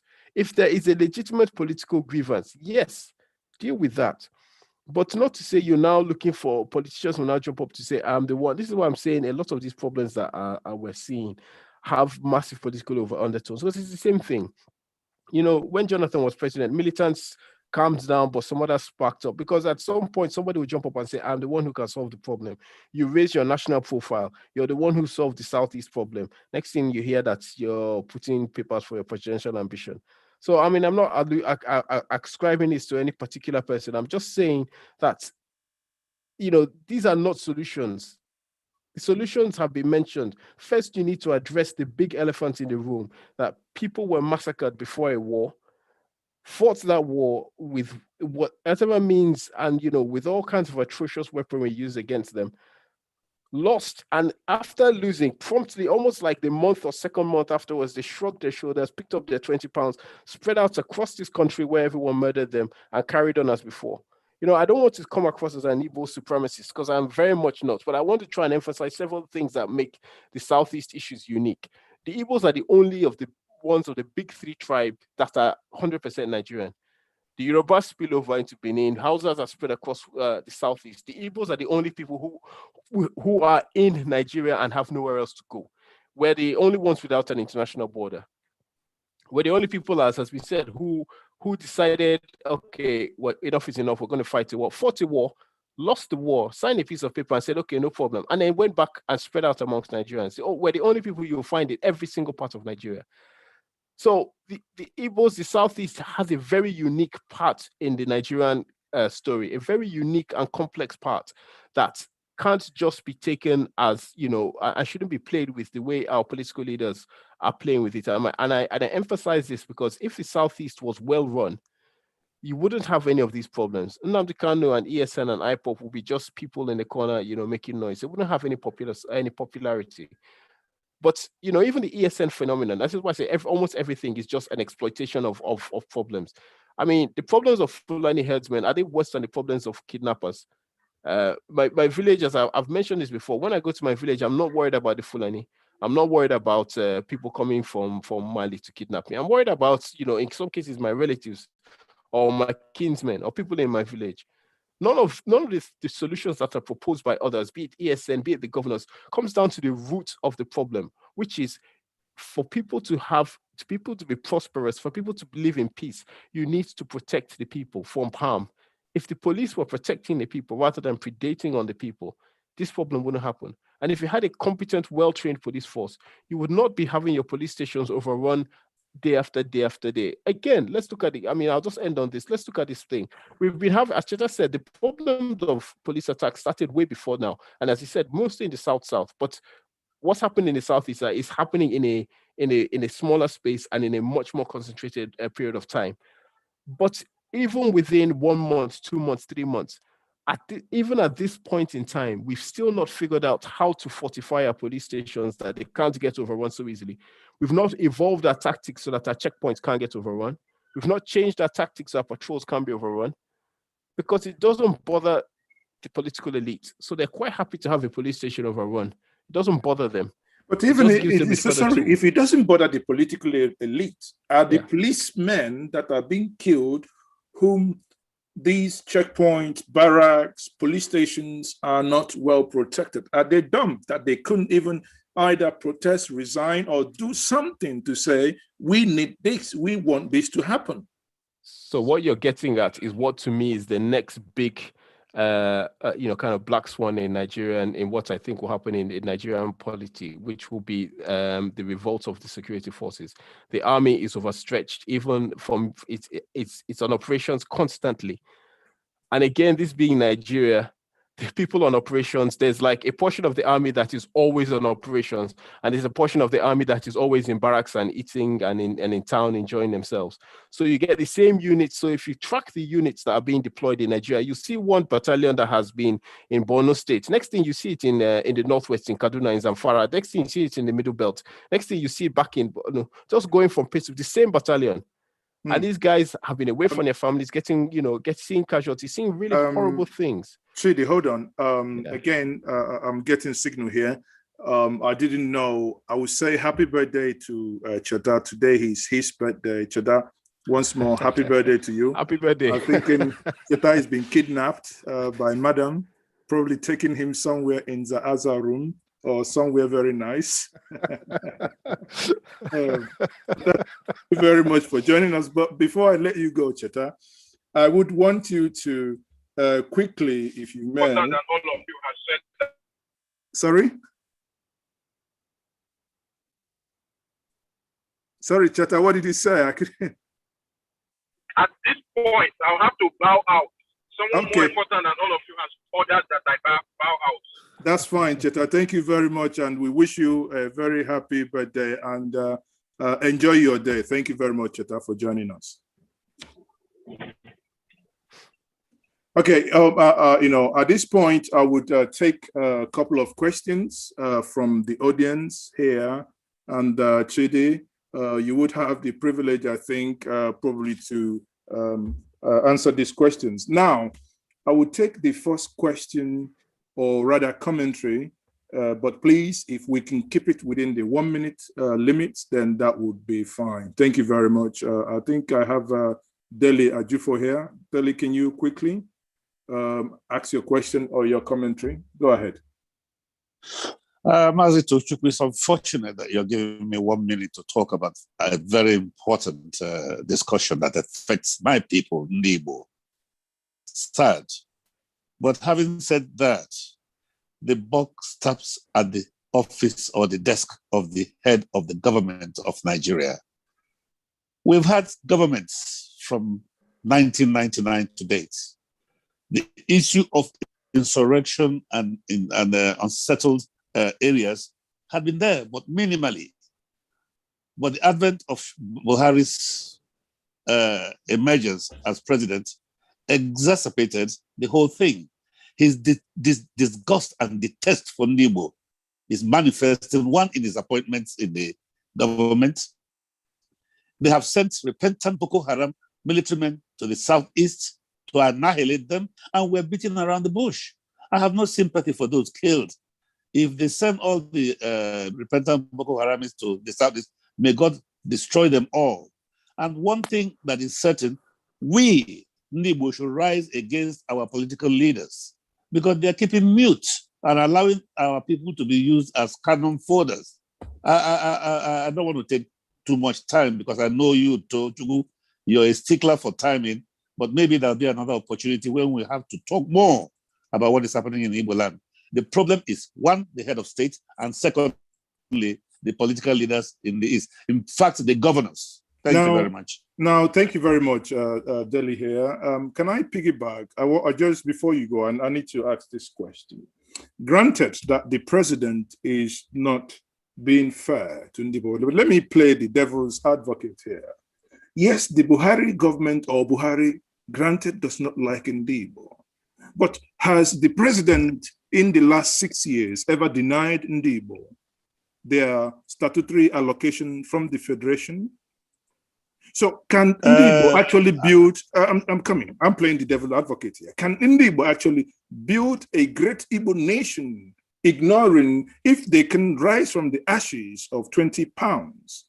Can they, if they have lived within this nation for the last 6 years?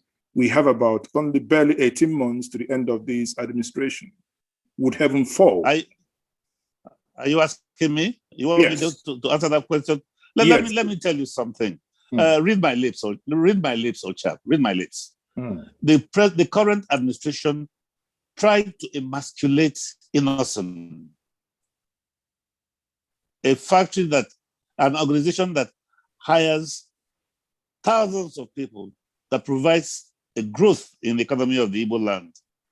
The idea of closing land border is to affect the commercial nerve center of the Igbo race, because we are mercantile people.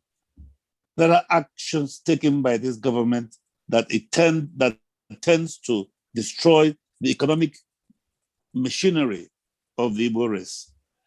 I have never heard the president say, shoot at sight in Borno State, or any military man or the civil, what do you call them, security apparatus say shoot at site in Lagos or shoot at site in Zamfara.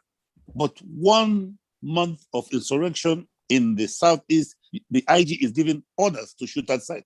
It's disdain and hatred for Nibo. And it didn't start today.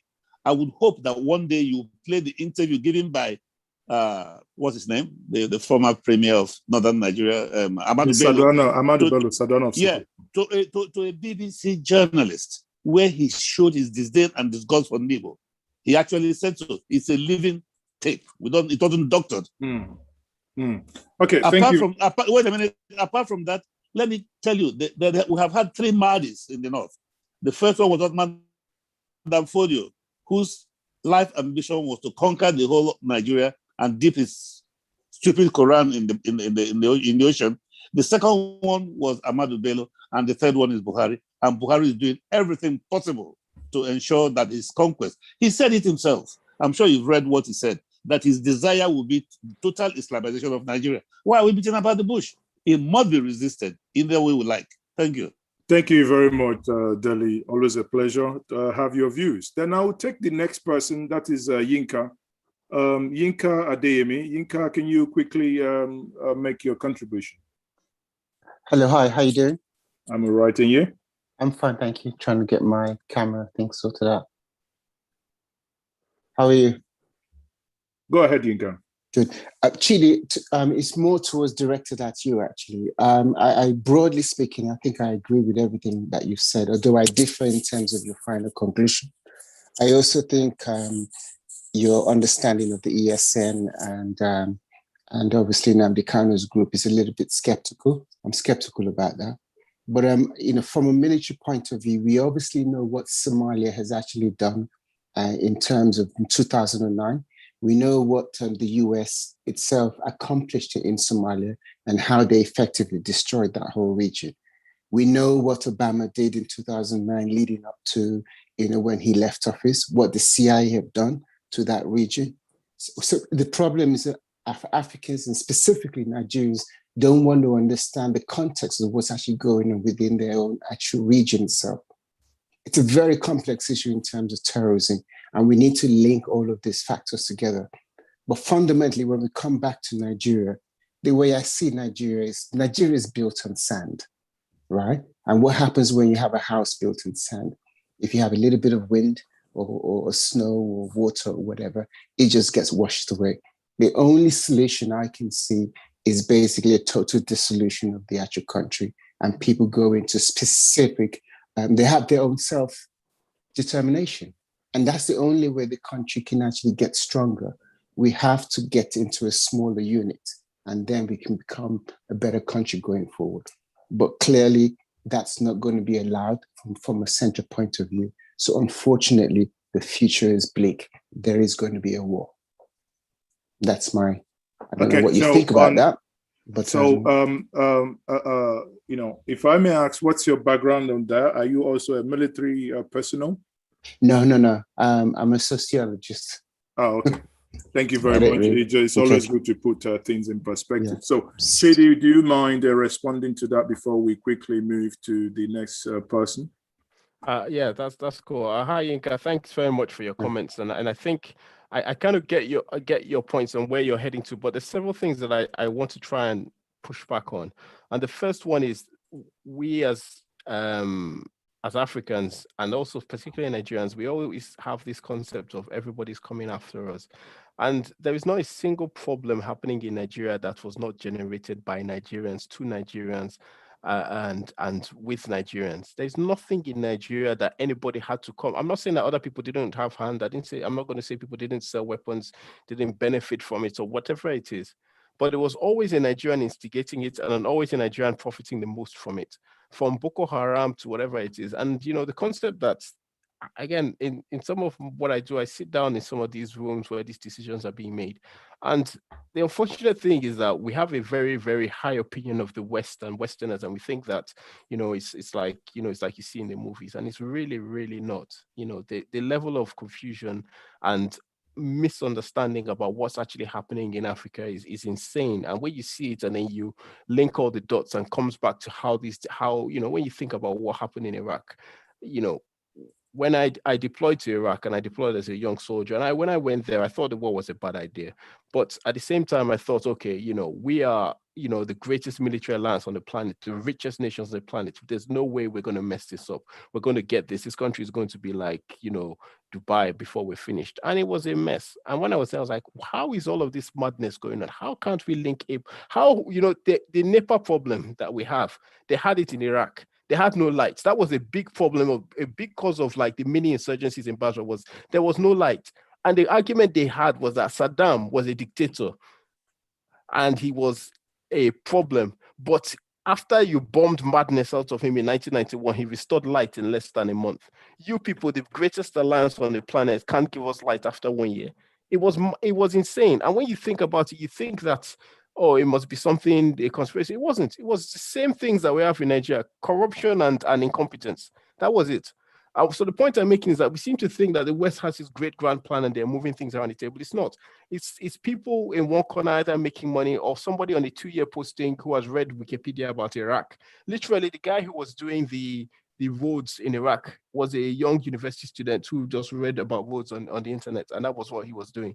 So when we talk about, look at the geopolitics of it, there's a massive geopolitical piece being played out in West Africa. But the objective, as far as I'm concerned, as far as I know, is not to destroy Nigeria, to destroy it's to exploit us for our resources. And for that, to be honest, you need stability. You don't need war. The biggest people making money from our wars are actually the Russians and the Chinese. And the final point I'm going to make is that in terms of ESN and IPOB, yes, I have a fairly low opinion of them, and I'm not ashamed to make that point of view, because they've taken a memory. They've taken something that I believe is sacred to the Igbo peoples and Igbo nation, the memory of Biafra. When a people who were massacred, murdered, put their backs to the wall and fought to the death, literally to the death, watched their children starve. And you've turned it into some sort of, a parable of miracles and this and that. I think that's from a personal point of view, that's almost sacrilegious. But also from a military point of view, there is little or no, these guys have very little military effectiveness, and the point of this insurrection or this insurgency or whatever we want to call it is that it's not going to end well for the people fighting it, and it's not going to end well for the people of the region, because all that the Nigerian government will do is bring down massive firepower on Igbo land, which they will love to do, and kill a lot of people and change nothing. At the end of the day, we will still come out with exactly the same thing, a broken nation, but lots of more dead people and lots of more destroyed villages. And as I said, if ESN was there to say we're going to stop kidnappers, if ESN was there to say, or IPOP was there to say we're going to hold governors to account for corruption, we're going to demand accountability for security votes and all of that, no problem. But for some reason, they're focused on chimeras. Anyway, thank you very much. A very good, fine place to leave that question now. So the next person I'm calling on is Emmanuel. Emmanuel, kindly, quickly unmute yourself. Good evening, guys. My comment is I've listened a lot to Chidi and his background in military and everything. Obviously, he's got all the experiences. But at the same time, I also understand that he has a low in terms of respect for what Nnamdi Kanu is doing. But I'm also thinking, does he actually have any sympathy for Nnamdi Kanu for the reason why he's doing what he's doing?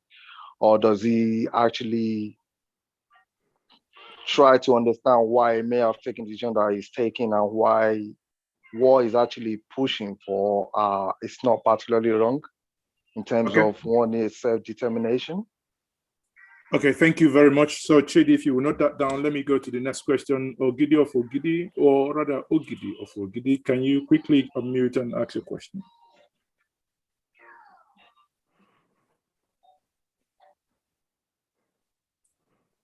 Ogidi, yes, it's been a long time. Can you, Yes. I know, my brother, how you doing? I'm doing now okay. Well, actually my question is this, because yesterday I heard that the unknown gunmen went to Ozobolo and killed few vigilante groups there or whatever that happened. I wanted to know, what is the situation? Are we fighting amongst ourselves now, or is this something different? I mean, I didn't quite understand that, because I understood it that it was unknown gunmen from the eastern states that went to a particular town in Anambra and killed a lot of Igbos. I didn't get that. Could you guys explain a little better for me? Thank you. Thank you very much, Ogide. And can I take Martin, please? Martin, quickly. Thank you so much, Mazi. I appreciate you so much. And you are bringing a different dimension to this that I appreciate. And I think that is part of the spirit of the Igbo man. I'm sorry, given this background, that we can talk our differences. And when people maybe from another ethnic group or part of Nigeria begin to talk about the Igbos, as if to say that we don't talk. So our understanding is different from maybe, I'm sorry, the Yorubas, the Fulanis, the Hausas. So we dialogue on our own issues. And I want us all to appreciate this, that independent of whatever is going on, the Igbo man will always talk about himself, find a way to resolve his problem. And that is why I'm thanking you. Two, I want to make a very good, important point about somebody who spoke about the 3 levels of jihad, the Osman Dan Fodio, the Ahmad Bello, and the Buhari, President Buhari. I want to, let's listen to what happened. There was an interview granted to Buhari, and he said once that Ojukwu traveled all the way from his house to come to Daura to tell him that the war has ended. I'm thinking, Chidi and all those who are contributing, what is the understanding of it? And now for people to say we need self-determination, he's saying, so the war has not ended. So he's doing everything to do what? To decimate the Igbo man. And for us to fail to understand this, I'm not saying we should go to war, but I want us to read some of these things and understand it beyond what it is. Okay. And he's using, so finally, the point I want to make, I appreciate everybody, but I want us to see the need that we take this dialogue, these situations a little bit further by forming a type of group. I spoke to you about it, so that we may have a think tank group, like other people who bring think tank group who will look at these things. Then finally, please give me a second about the governors. I thank our governors, but I'm thinking that maybe you or other people or Chidi, we have to find a way to reach them, so that somebody from Kaduna will not come to tell an Igbo man how to do politics in order to become president. Igbos have become president and vice presidents in Nigeria, secretary to government. And somebody can come out in the open and say that the Igbos don't know how to do politics. We need to be responding to some of those things. Thank you very much for this contribution. So let me take Chika, please. Chika, please, can we make this thing, you know, I don't want to be rude to cut people off, but can you help me not to be rude, please? Just make it very snappy. Chika, can you go ahead? All right, thank you very much. Good evening, everybody. Yeah, go ahead. Hello. Yeah. In fact, I really appreciate you all for this kind of meeting, because I think it's important that we have an avenue like this to speak up our minds. Just like some people, some contributors, contributed here. My own grounds, my own personally, is about everything started from Buhari and end with Buhari, because the man, his mission need to be understood. In fact, we need to study that man very well. If I might get it clearly, there was a time during the politics when somebody like Chief Fani Kaude, he said it, too emotionally, he said it. That was 2014, 15, when he now decamped to PDP. He said the major reason why he left APC for PDP, that Buhari called him. Then after calling him, now he now told him that he's going to help him to hold on to the southwest. Then when Fani Kaode now suggested to him that, yes, I have one Igbo guy that I know is very smart. He can help you. He said, no, anything about Igbo. I don't want any dealings with them. That they kill our leader. So then Fani Kaode now said, when he got home, he was thinking about this. We all know this story. Can you quickly please go to your... what I'm trying to say, I'm going to build on that. Now, how can you have a president of a country that treat... Sadly, your connection has done justice to yourself. So I'm going to take Mazo Biosuji, please. One particular section of the country with disdain, without tell... Mazo Biosuji, can you go ahead, please? Okay, all right. Can you hear me then? Yes. Okay, very good. Chidi, well done. I do appreciate your contributions. And I think the last place we stopped, just before Mazi gave it through it open, has to do with solutions. If you recall, Mazi, I don't think what is playing out now is a scenario that either of us haven't painted before now.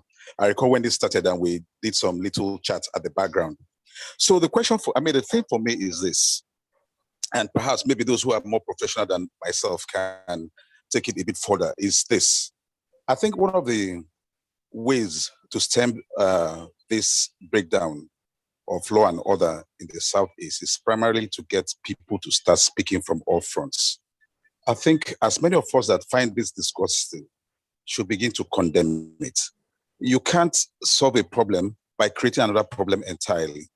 Whether these unknown gunmen are members of the Eastern Security Network under IPOP or not, whoever they are, if they are from the Southeast, if they carry Southeast blood in them, there is a father somewhere, there's an uncle somewhere, there's a brother somewhere and a sister somewhere that is disgusted by what is happening.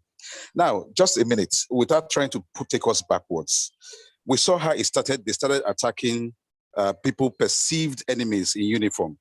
Now they have started attacking vigilantes. For crying out loud, what have vigilantes done to them? If they don't see vigilantes, what else are they likely going to do? Are we going to bring war into our own homeland? So my take is this: whatever your support is, I think this is beyond Muhammad Buhari. We keep on mentioning Buhari, Buhari, Buhari. It won't take us anywhere. Secondly, beyond speaking to people, asking people to condemn this action, is it just possible that we can organize a kind of, is it a security conference or whatever it's called, an emergency conference that will have to deal specifically on Southeast? Let people come and talk. Talking first, I think, is one of the fundamental ways of trying to sort out our problems. Let us create a forum whereby everybody openly in the Southeast can speak their minds openly. And then we begin to talk about the specific ways of engaging the Nigerian people. Let me stop it at that without taking much of our time. Thank you very much. Thank you very much, Obiosuji. Ayola Lawal, please. Ayola Lawal, please. Can you quickly make your intervention? Ayola Lawal. Ayola, what's happening? Can you quickly make your intervention? Can you unmute, please?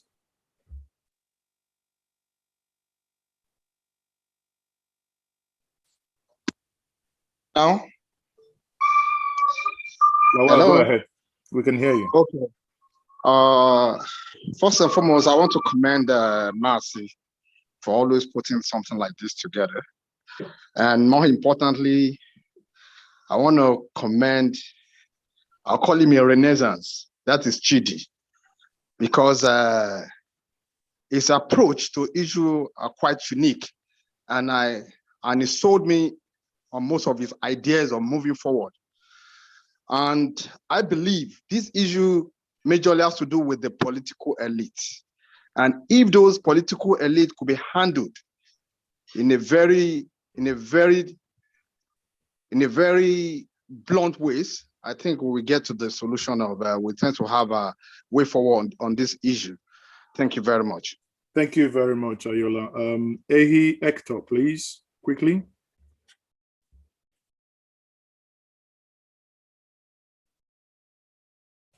Ehi Hector. Yeah, hi there. Thank you for having me here. I'm not an Igbo man, yeah, but I'm I'm a regular attendee of your program, so that's why I want to have something to say about this Nnamdi Kanu and the ESN.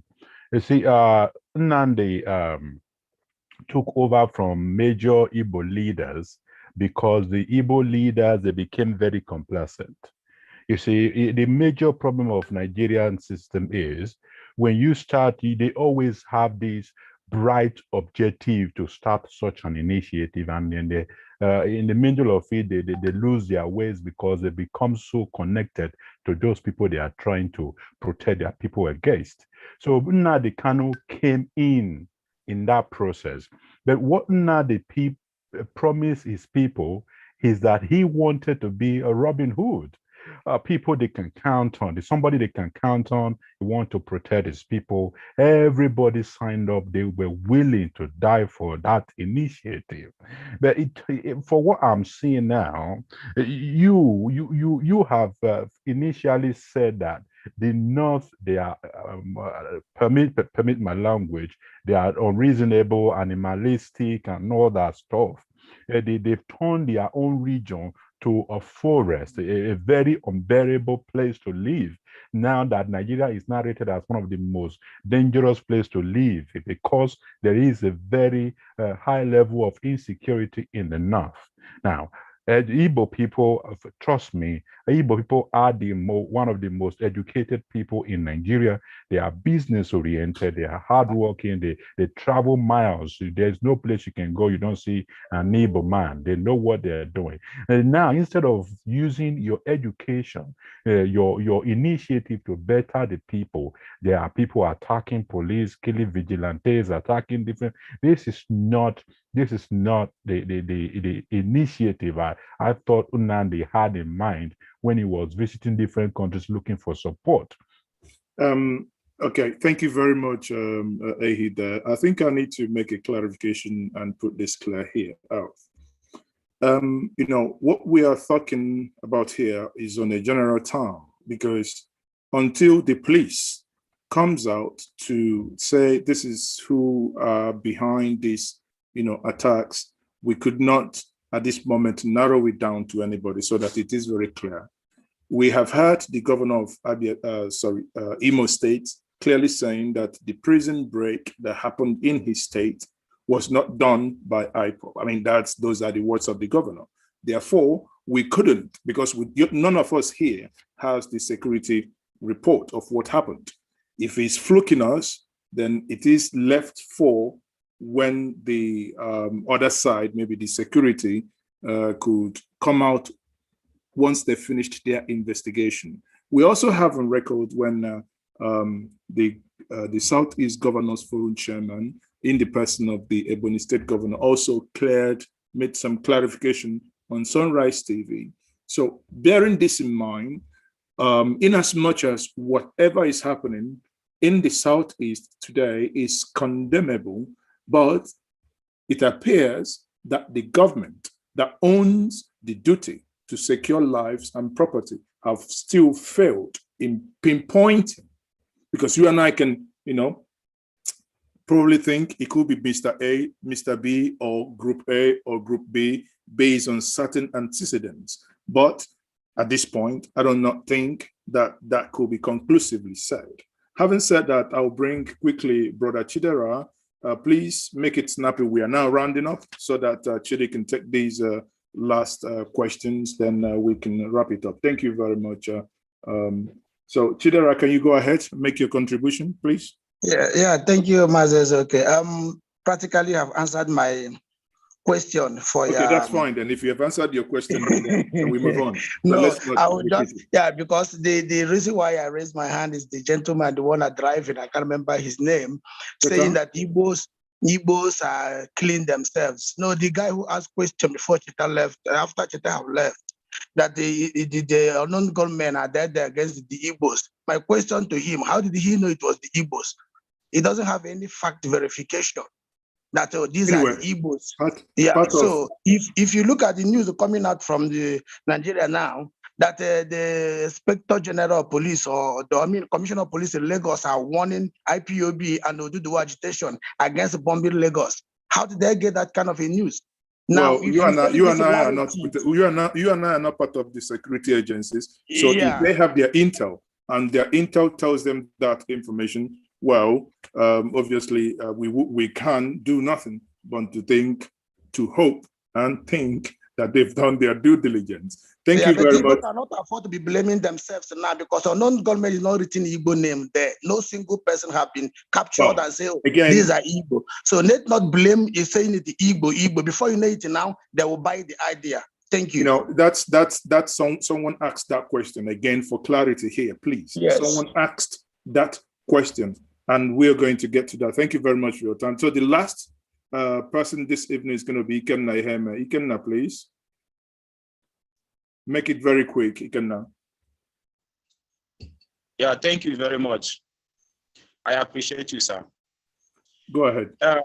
When you look at what is happening, actually, what is going on in Southeast is not just killings on the area of the Igbos, killing the fellow Igbos, no. When you watch the whole scenario, you understand that this is political. You know, from the one, ESN made themselves clear what they're out to do. They said they want the Fulanis in the forest to leave the forest. That was what they said from the one. Then the 5 Eastern governors was against the ESN because it's from the IPOP fraction, which is a different thing altogether. Then okay, at the end so of the your year, question, your minute, 1 minute has gone. Your question is? Yeah, my question is this. The federal government, from the chief security officer of the nation, is not doing anything concerning the security. What is his approach towards all these truck loaders that is coming, like Dangote trailers carrying bullets that fall into a pit coming to the southeast, and other intels we are seeing on the social medias carrying ammunitions coming down to the southeast? At the end of the day, what has been their reaction towards that? I want to know exactly what's going on from the international, from the national security. Thank you very much. We would hopefully address that. Okay, I think we have one more person here, All Life Matter, so that I will give everybody a fair chance. Please, All Life Matter. Why is Nigeria being attacked? What is happening? Sorry, come again. You said, why is Nigeria being attacked? Is Nigeria or Somalia being attacked? I'm not sure. Okay, so if you pay attention to the conversation that we will be having, or okay, so that's the conversation. Nigeria is not being attacked per se, but there are some insecurity in the country that we are discussing. Thank you very much. So Chidi, back to you. Can you, obviously you have a catalog of questions that you've noted down. If you can go ahead. Okay, yes. So thank you for all the points and for the comments. I mean, I think just several key points. I mean, there was a question and I forgot to take down the caller's name about whether I have a sympathy for IPOB's objectives. I don't necessarily have a sympathy for IPOB's objectives, but I am very sympathetic to the principle of self-determination, that anybody anywhere can decide how they want to live, how they want to be ruled, and how they want to conduct their lives. That should be a fundamental and inalienable right. IPOB in of itself, as I said, I don't understand how they think they're going to achieve this using the methods that they're using. And I am not personally, I don't want to get down this rabbit hole. I am not personally in favor of seceding from Nigeria for a much longer recitation than I can give here, but my view is that the Igbo nation's best chance of survival, I mean, I've alluded to it earlier, about being the only tribe that is purely Nigerian, has no international borders, and is spread across the country, is to remain within the boundaries of Nigeria, but on terms that are favorable to us. And I don't see how we achieve that with, all of this rhetoric and insults and all of that stuff. And again, as Nwanze has said, the unknown gunmen, we don't know if they're ESN. We are not, I will never say they are ESN, and I will never say that they are linking to X to Y until I see evidence. I believe there are a huge number of actors operating right now in the Southeast under the guise of these unknown gunmen, some political, some ideological, some doing whatever, some criminal. So it's very important to make that point that nobody is labeling the unknown gunmen as ESN. I don't think anybody has enough information sitting here right now to make that in public. In terms of, Mr. Gidi's question about politics, and I agree that the biggest problems are political. What I've not done in this session is maybe lay out, what I think we can do. Cheta was very clear that the ship has sailed, and he's correct. We can look at the short, medium, and long-term solutions, but I personally believe that it's going to take a massive cataclysm. And as I said, the breakdown in the Nigerian security forces will be that. And you can see what is happening. I've made this point many, many times. I will keep making it, that everything that is happening now, we have been speaking about it for years. Cheta said it himself. He was highlighting something back in 2017. The surrounding of Abuja, the siege of Abuja, which is what is coming next, is going to be cataclysmic, because Abuja is an island in the middle of madness. And even, one of the crazy things about Nigeria is that people, you talk to some Igbo people who have been studying Nigeria, and they know more about Nigeria than, somebody sitting in Abuja. The way we blink ourselves is insane. But what is coming next is the attacks on Abuja, as the rainy season develops, is going to become, there'll be an additional problem there. And then the security forces, if they implode, then we will see what comes.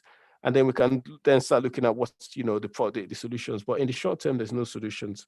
And the only way forward is to put pressure on the political leaders by making sure that they understand that they are 100% responsible for what's happening.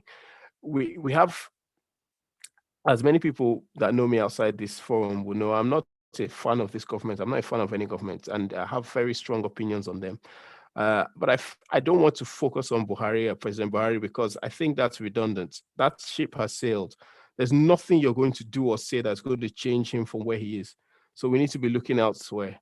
And we need to be looking at how you're going to work within what the structure that we have in this country to make, to make it work. I think the other issues, that were raised were about whether about the killings of the policemen and how that relates back to what we're talking about now. I think someone was mentioning that they are not sympathetic towards the killing of the policemen, and they send Boko Haram militants. Okay, so the thing about Boko Haram joining the army is not true. No, Boko Haram has not been recruited into the army. I think we have to be clear. The Nigerian army hates Boko Haram more than you can imagine. They have suffered terribly at the hands of Boko Haram. So if a Boko Haram member joined the army, they would not live more than 5 minutes.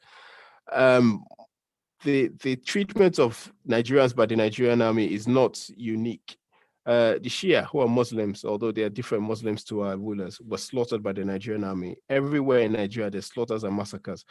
So we need to step back from the fact that maybe we resent the behavior of the individuals, and understand that even the army, the police, are victims of our system and our cult and our structures as well.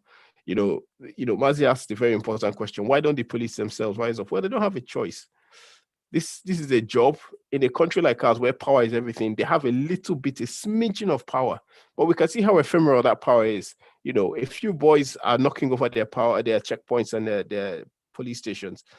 They can't quit. I mean, although a lot of people have quit the army and left because of the war in the Northeast, it's still a salary, it's still a job, and it's still at least a little bit of protection from the craziness of the Nigerian economy. So if we have this attitude of, we have no sympathy for the police, or we have no sympathy for the army, we're painting ourselves into a corner, mainly because it's a federal police and a federal army. So our people are there as well. When I say our people, I mean Igbo people. And, you know, we're talking about people who are generally at the bottom of the socioeconomic pile. Whether they choose to fight for the government or not, it's beholden upon us to try and fight for a better outcome for them. And this is one of the things that you notice from the End SARS protests.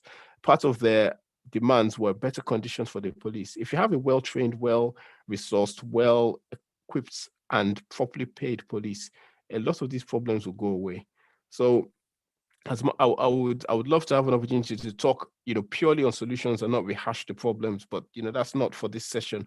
But as Cheta has said, there were right now the ship for a nice, easy, smooth settlement to this problem has gone. Yeah. We're in for, even if we get the best president on the planet with the best government on the planet, we're in for a very rough 5-10 years.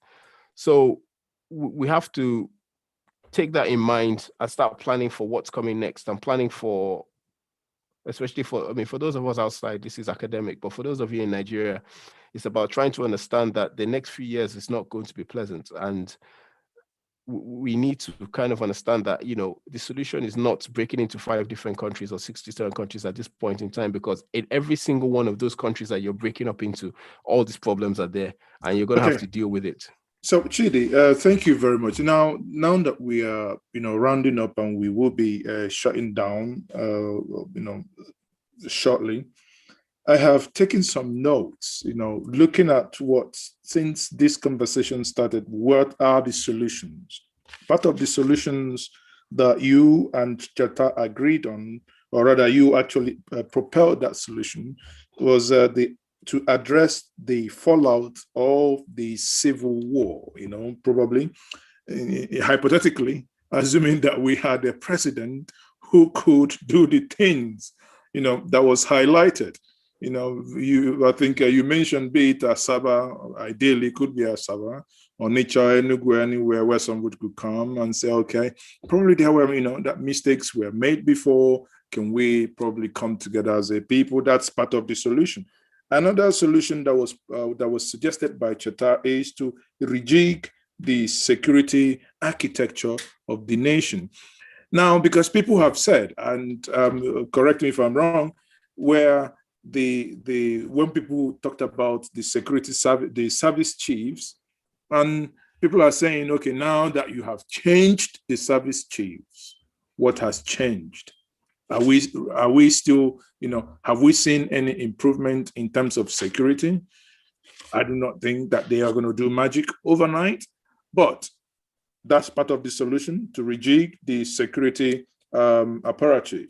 Now, you talked about, you know, Cheta also talked about economic empowerment, where if people, honestly, if people had jobs, if people really had something doing and they could go to work, you have people working nights.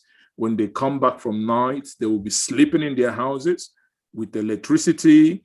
You know, you don't necessarily need to have a condition. At least you have a fan, be it ceiling or the one standing or the one on the table. It doesn't matter which one you have. At least you can sleep for sound 6, 7, 8 hours. Your head will be cooled down. Maybe you get into computer, you can actually watch one or two things. If life were to be something that could be, you know, pleasing of some sort, that people could probably live comfortable, that could also reduce the tension that we have today. So amongst all this conversation, it will be very unfair, Chidi, if we conclude without digging a little bit deeper into conversation, because at the end of this meeting, what we would be doing, the Njenje Media Group will do, is to sit out these 2 hours conversation and, you know, get a report out of it, because I always believe in what Chinua Achebe says. Chinua Achebe says that within the Igbo nation, that conversation is an art. And I drive this point further to say, have you, any person here who is Onyibo, gone to your kinsman meeting? You never see where people take polls to, you know, they don't say, we want to vote to see whose decision is going to be taken. No, it is conversation. And in that conversation, consensus is reached. And in that consensus, everybody goes home happy. Therefore, working out from this meeting today, it will be fair that we dwell a little bit more on solutions in order for us to keep pushing.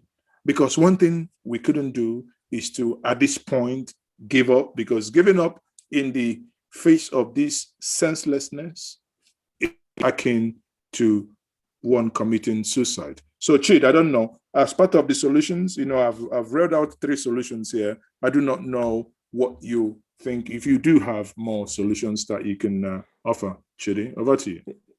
Yeah, so I think the first 3, I mean, those are the key ones.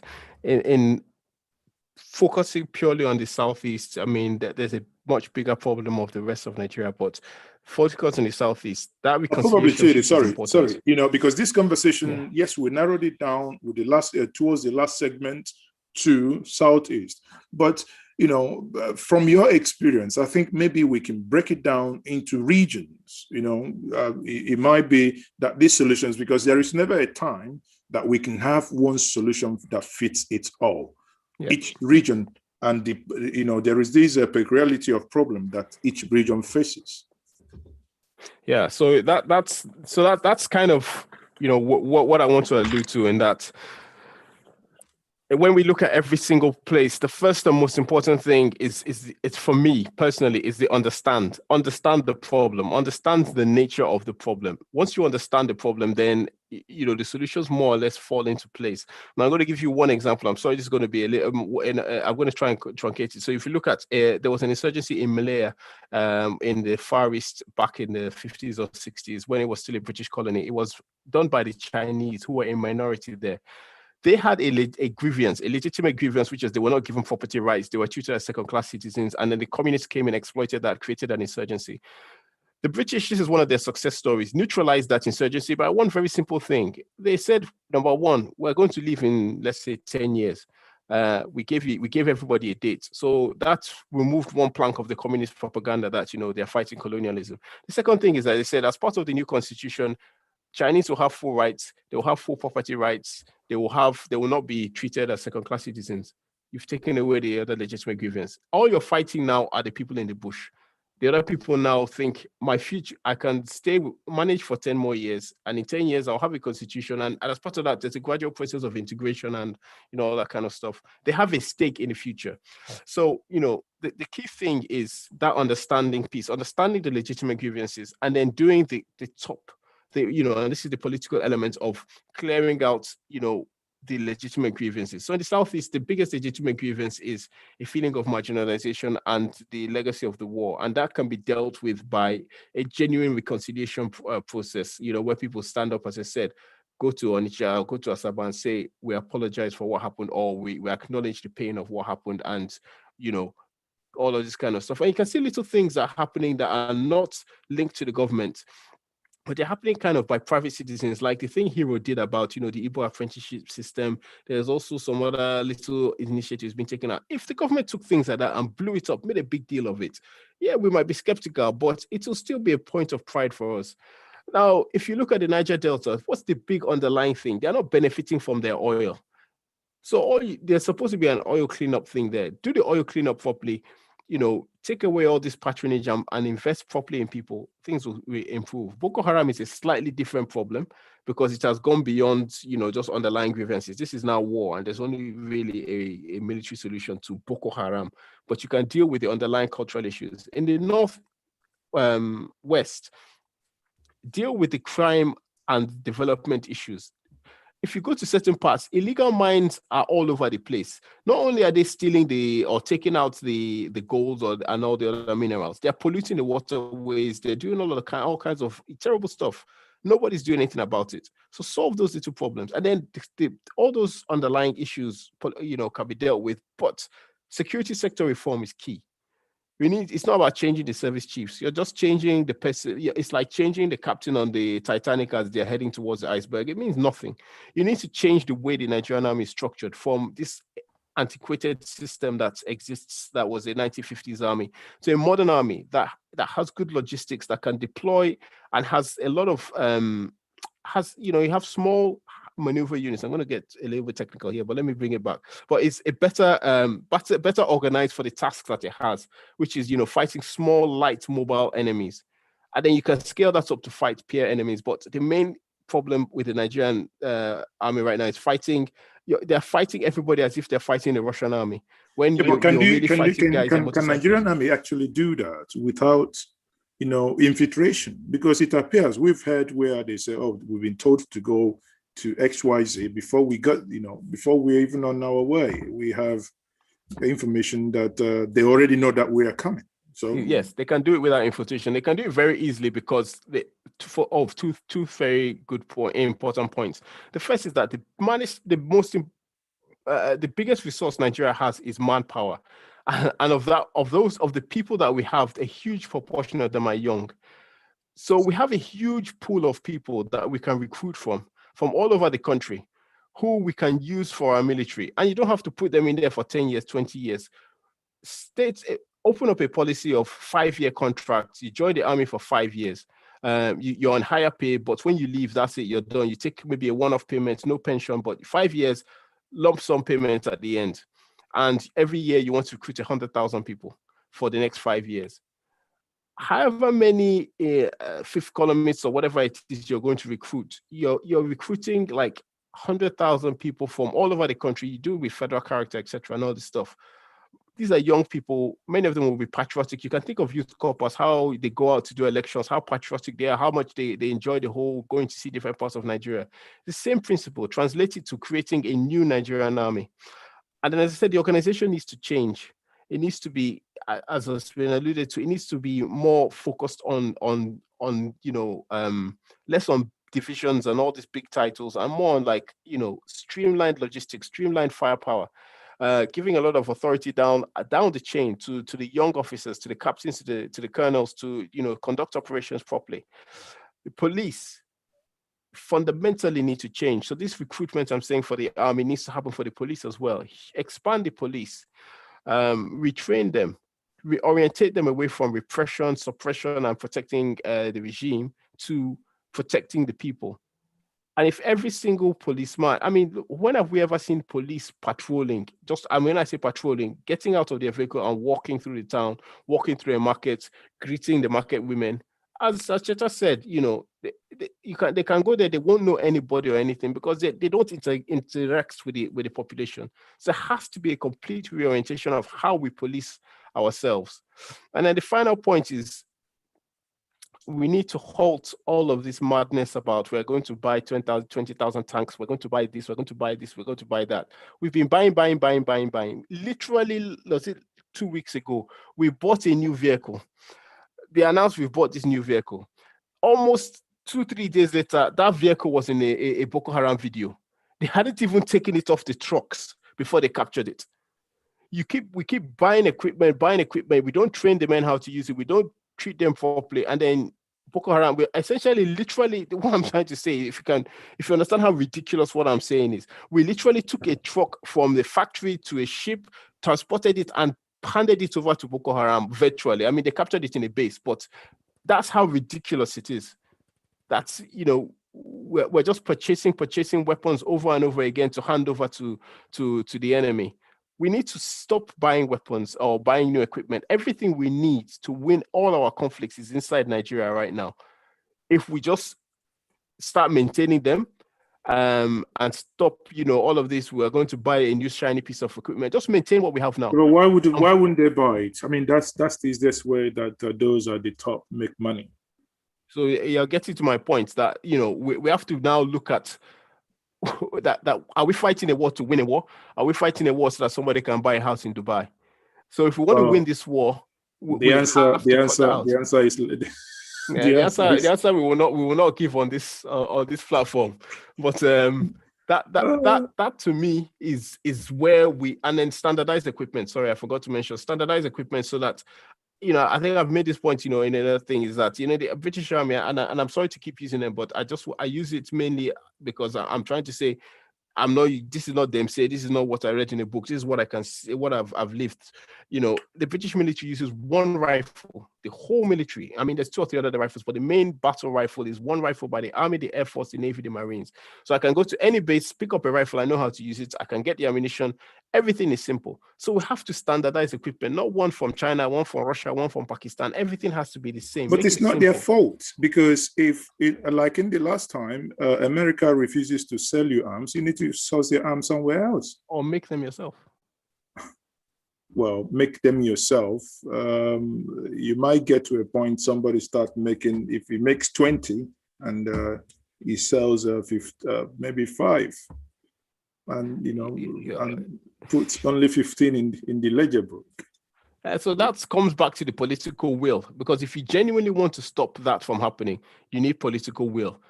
I think maybe all of us will remember when Buhari came in and nobody expected him to win. And I know personally of people who worked in government and parastatals were telling me about people that stole how many millions or billions while returning money. People were turning up to work. Because nobody knew what he was going to do. Everybody very unfortunately thought he was going to be, fighting corruption or whatever it is. That was when body language worked. You see, this is the point. But all you need to do is show your seriousness. If genuinely you want to solve this problem, like I said, we were talking about Pantami the other day, and I said if you wanted to turn Pantami from a problem into a solution, you would bring Pantami out and say, I was a fundamentalist, I was a jihadist. This is why I'm no longer a jihadist. I will now tell you people that want to follow that path why it's wrong. You've changed a negative into a positive. The same way with this now. They said they spent 1 billion. Do a forensic audit of your accounts. Do it publicly. Show everybody this is it. And then arrest a few people and put them in prison. Everybody else will buck up. This is one of the problems to Nigeria are very simple. You just need political will. I mean, when I say simple, it will still be a long time, but it's not as hard as we make out. We are so scared of, if we don't buy from multiple sources, someone will cut us off. If we make weapons, somebody might divert them. But in reality, all those things are solvable problems. All of those things are doable problems. I can give, if I had the time, I would give you 20 solutions. Not from the textbook, not what I saw working in Obodo-Ibo, solutions that will work in Nigeria, but you just need to be able to implement them and be serious about them. Winning these wars is not difficult. The Southeast doesn't need to be in conflict. The South doesn't. The Northeast war is very winnable. We just need to be serious. That's a very fine place to anchor. It's Chidi, and but I can see while you're talking in part of the solution, there are so many people also online who think they're part of the solution, or rather that the only solution is the total disintegration of this nation. What's your view on that? That would be the last comment on this, please. So the total disintegration of Nigeria, I don't. So okay, let me rephrase that. There's a statement that our political leaders make, which is the unity of Nigeria is non-negotiable. That which is I'm going to it's late. I'm going to be real. It's a very stupid statement because everything is negotiable. And to emphasize the point, we are already negotiating our unity. Boko Haram is negotiating their unity with guns. Sunday Igboho is negotiating Nigeria's unity.